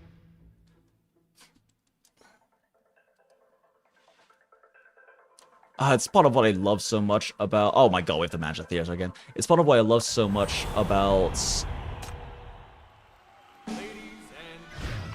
the Chief, the MC in this game, in Path to Nowhere, and why she's... Like, Stella's my spirit animal, I adore her, but in terms of just raw writing, I haven't seen an MC as good as Chief. outside of maybe the Commandant and PGR, because what I love about both of them so much is that they have to struggle and fight. They aren't overpowered MCs. Even though Chief has a very unique power, it's not overpowered. It is a struggle for her to make use of it properly, and it comes with really strong drawbacks. And in both in both PGR and in Path to Nowhere, the characters are frail and weak. They aren't strong. They aren't able to fight very well. The Commandant in PGR is literally a normal fucking, he's like a very skilled tactician and everything, but he's a normal fucking guy, and the, squad members he has around him are literally murder androids. They're designed to kill things. And they're fighting against things that are at that competitive level with that. But with how hard things are and how much they struggle, I find that to be some of the most beautiful human stories when people are faced with that level of adversity and they claw and grind their teeth and scrape their way to what isn't even victory. In both Path to Nowhere and PGR, the characters aren't always going to, the main characters aren't always going to win. They fail, and it happens often and at very important plot points. Like, they aren't guaranteed victory. It's not like, oh, they're trying so hard, but we know they're gonna win. Yeah, no, we don't. We actually don't, and the main story hasn't resolved in a way yet that leads to that for the current arc, which is the longest and probably best arc in the main story. Same with, PGR. They fail. Bad things happen. They try to do things that are really important to help save humanity, and they fail at them. It's really interesting storytelling because of that, and you don't know how things are going to go in the end. Even when they succeed, you don't know if it's going to be a Pyrrhic victory. If they're going to have lost something incredibly important in response. You don't know if they're actually going to fail, and it's going to lead to massive changes in the world and into the people around them. It's just much more interesting storytelling to me than your overpowered MC who, ultimately is always going to win. They're always ultimately going to be, nah, I'd win, right? It's just, it can be hard for them to win. It can be struggles. Sometimes they're Pyrrhic victories, but you know they're going to win. You don't know that with Path to Nowhere. You don't know that with PGR. I remember the first moment when I was playing PGR, because I've been playing it for years. It's the first gacha I picked up a few months after I dropped out of Genshin, and Genshin Craft and content creating for Genshin. And I remember the first time where the squad fails. They have to do a really important thing, and they don't succeed at it. And I was like, wait a second. They're not always going to win? And then, they struggle, they gain some small victories, sometimes a big victory, and then an incredibly important thing happens and they fail. And it leads to these, tragic but human storylines and nuanced storylines that are just more engaging to me because that's also real life. That's human stories. We don't always win. We don't always succeed. I'm not personally that much into, the power fantasy of eventually the hero always wins. I find it much more interesting and the story is much more human when they are struggles, because shit is hard. Life is hard, shit is hard, being a human is hard, and you don't always succeed, you don't always win, but I find it so much more inspiring to experience stories that show you that with however hard shit is, and when you fall, you can still push forward, and you can still continue to try and struggle and scramble, and you will get victories. You'll also lose sometimes. Sometimes you need to do something incredibly important and you fail, but that's part of the human experience. That happens to every single person, and those stories I just find much more inspiring because they aren't overpowered. Because they aren't able to just, nah, I'd win their way through it. And that makes what they are doing and their dedication and their willingness to suffer and push on for a greater purpose much more inspiring to me. That's just how I feel about it.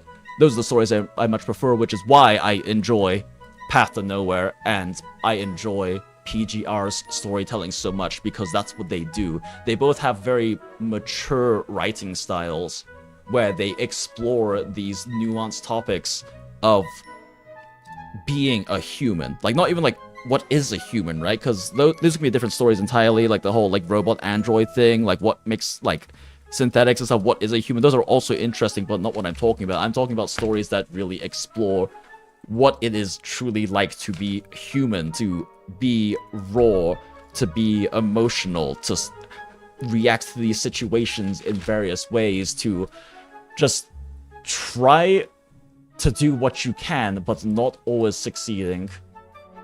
And I think that's beautiful storytelling. Okay, anyway, we gotta do this shit real quick.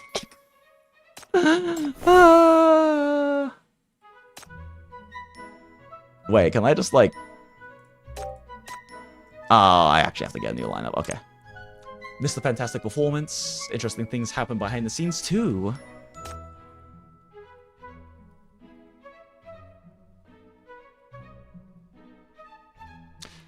The show sold 10 tickets, but the venue was almost packed. Do you have any clues about that? Many snuck in the corners I couldn't see.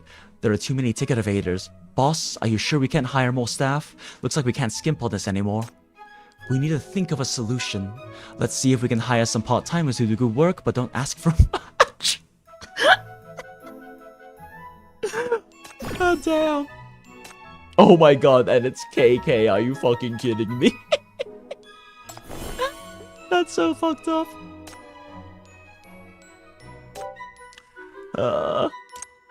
Missed the fantastic performance. Interesting things happen behind the scenes too. I heard that the most popular employee is the electrician who lends new comics to everyone. Everyone even lines up around her during lunch break, which has caused minor congestion in the electrician's room. Having mixed feelings about this, you decide to convert the abandoned storage room into a lounge and even buy a bunch of popular comics to put on the bookshelf at your own expense. Oh my god, it's fucking... EMP. Why? Why? Why are we hiring EMP? Well, the Nah I'd Win storylines is still fun junk food for stories. I find the current Wuwa story just dandy for now until you know we actually get to the parts where River keeps failing. Yeah! I mean, like, don't get me wrong, I enjoy Wuwa's story, especially in 2.0, but like, the parts of the Wuwa story that have been by far the most interesting to me, like, even like the Cartethia one was pretty good, right? But on stream, like a week ago or so, I have a huge list of the companion stories I need to go through. It's just I kind of always wanted to do them on stream or something. So we went through like Camelia's storyline, and from what I understand, the Camellia companion storyline in Wuwa's storytelling and experience in EN is not that stellar. And then we even found out, like, I'm still in fucking disbelief about it, because I was swapping between the CN and EN voiceover for that. And in CN, there are certain moments where, outside of it, just even like dialogue delivery and stuff, like there's a certain scene in the Camellia story where you're kind of jumping between possible worlds and like possible different possibilities of worlds that came from the same starting point. And one of them is Camellia like tied up in a bunch of thorns. She's completely lost control of her power. She's hurt and or killed everyone around her, including people that she wouldn't admit that she cares about, but she does. And like, it's when you walk up there in EN, in Korean, and in Japanese, we check every single one. You walk up to Camellia and it's purely silent, which, you know, kind of fits, right? It's a silent moment, and you go talk to her. But when you play in CN, as you're even walking to the door to get into that room before you see anything, you start hearing these, like, sounds of pain and whimpering and, like, someone clearly suffering. And you walk in, and it slowly opens the door, and you see that Camellia is all the way back there. And as you continue walking forward, there are more and more of these, like, very echoey, atmospheric, just painful whispers, and just all of these clear and like atmospheric indicators that Camellia is in horrible pain and really struggling right now. And it just massively improves the immersion and like the emotional storytelling of that moment. And it's fucking crazy to me. It was I could not fucking believe it that isn't present in any of the other dubs. Like, they could have just recorded some of the suffering sounds she has in the dialogue and did the same thing, but they didn't. They only did it for the CN dub. And the general experience through Camille's storyline in the CN dub was it was so touching, it was so emotionally resonant and evocative, it was painful. I'm also biased because the entire storyline, like the story concept of, like, in any universe, I will find you, in any different universe or timeline, like, I will find you, we will be together, is one that really hits me hard, really personally, for some reason. So it was also, like, particularly, I guess, special to me. But still, the story, I mean, you can ask the peeps in chat who were there during the stream, like, that shit hit. It was so good, that shit hit. But I can't even tell you what the experience in EN was like. I'm sure it was, I know for a fact it was not as good. I know for a fact it was missing a lot of the emotionally evocative atmosphere and all of that. But it's just crazy to me that not even like JP and Korean, like everything, like didn't have any of the voiceover problems that EN had in early WUWA, but they still didn't get that. No one who didn't play in Chinese did not get the full experience of that emotional storyline of, like, the, I don't know, it's again comes back to, like, the whole human stories thing. It's one of those stories where they're really exploring this particular human with the particular tragedies that exist within them, and a very clear cuts and defined, like, values and principles and desires, because they do a very good job establishing that early on with Camellia. She's like a very blunt person, and she knows exactly what she cares about and what she doesn't, and is happy to express that. And it's just such a good storyline. But if you didn't play in Chinese, you did not get to experience that story. Not in its totality at all, and it's fucking crazy.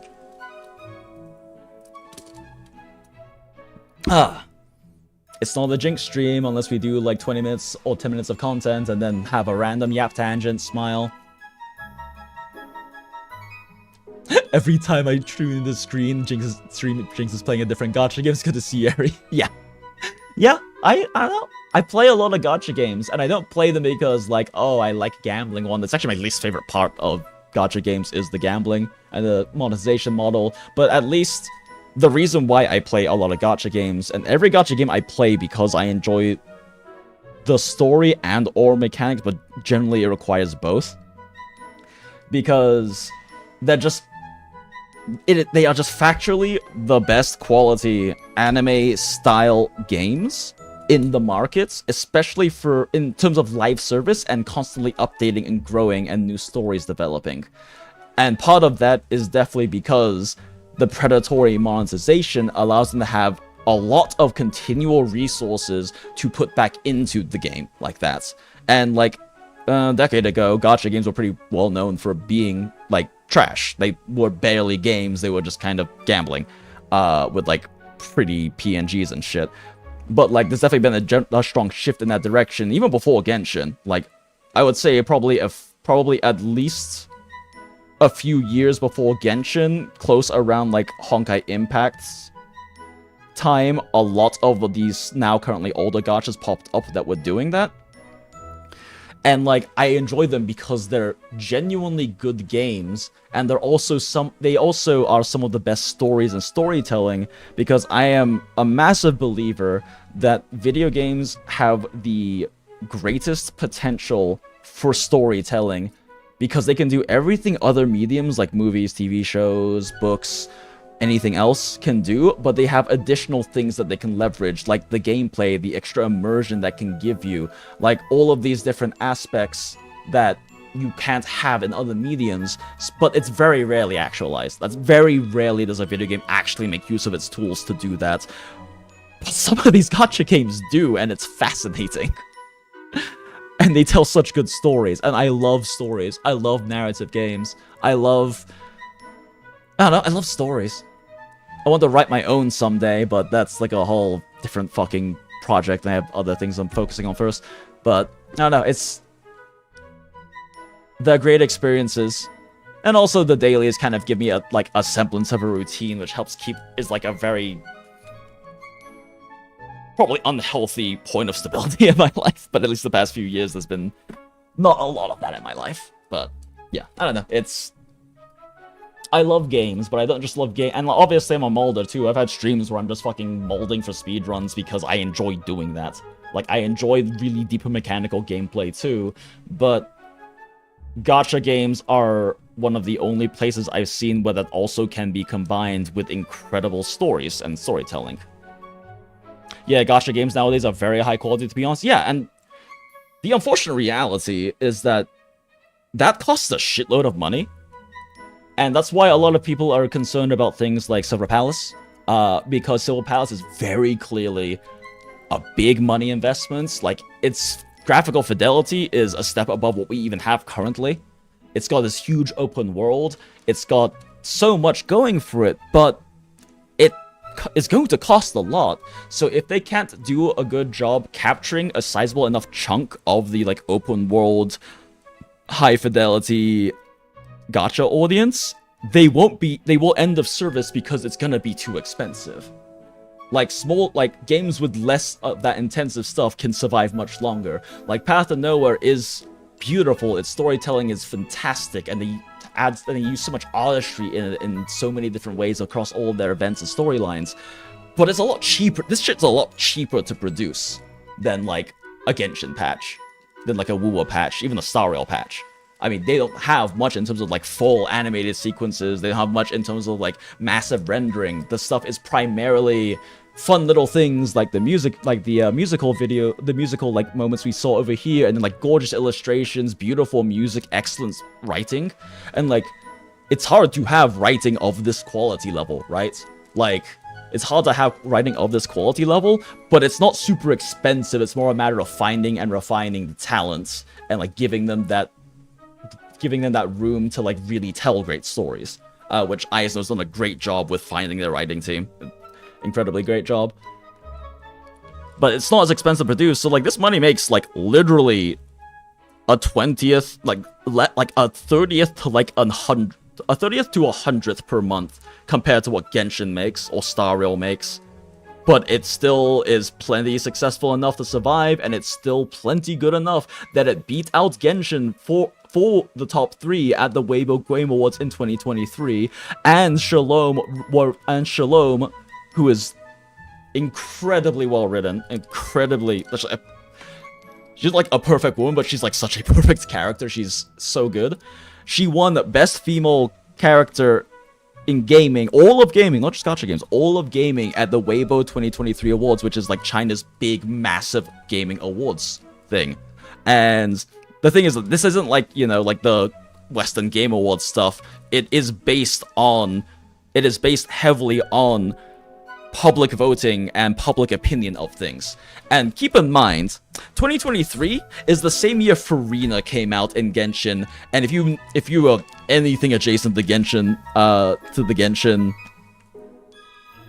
community, then you know how big a deal Farina and fucking, what's the fucking area called? My brain like knocks Genshin related shit out of it all the time. The region that Farina's from, Water France. Like, that was huge as well, and I've been told by a lot of my friends who play Genshin that it's when, like, the writing actually really kicked up. And despite all of that, like, they couldn't beat out Path to Nowhere, which has a much smaller but very strong cult following in China. They couldn't beat out Path to Nowhere for those top spots. I don't know, I think it's fascinating, and it's incredible because this is such a good game. I'm really glad I get to play this on stream and show some exposure to it. And I definitely want to do this more because, I don't know, I love these stories, I love yapping about them, I love experiencing them with y'all in chat. Because, I don't know, it's amazing when you find something truly beautiful and captivating, and you get to share that with people. And I enjoy sharing those kinds of things with you guys in chat, right? Like, I loved us all getting to have the experience of going through, like, the C and Camellia story together. I loved all of us getting to experience, like, the Casterus storyline that happened in the last patch of Honkai Star, which, speaking of which, I probably need to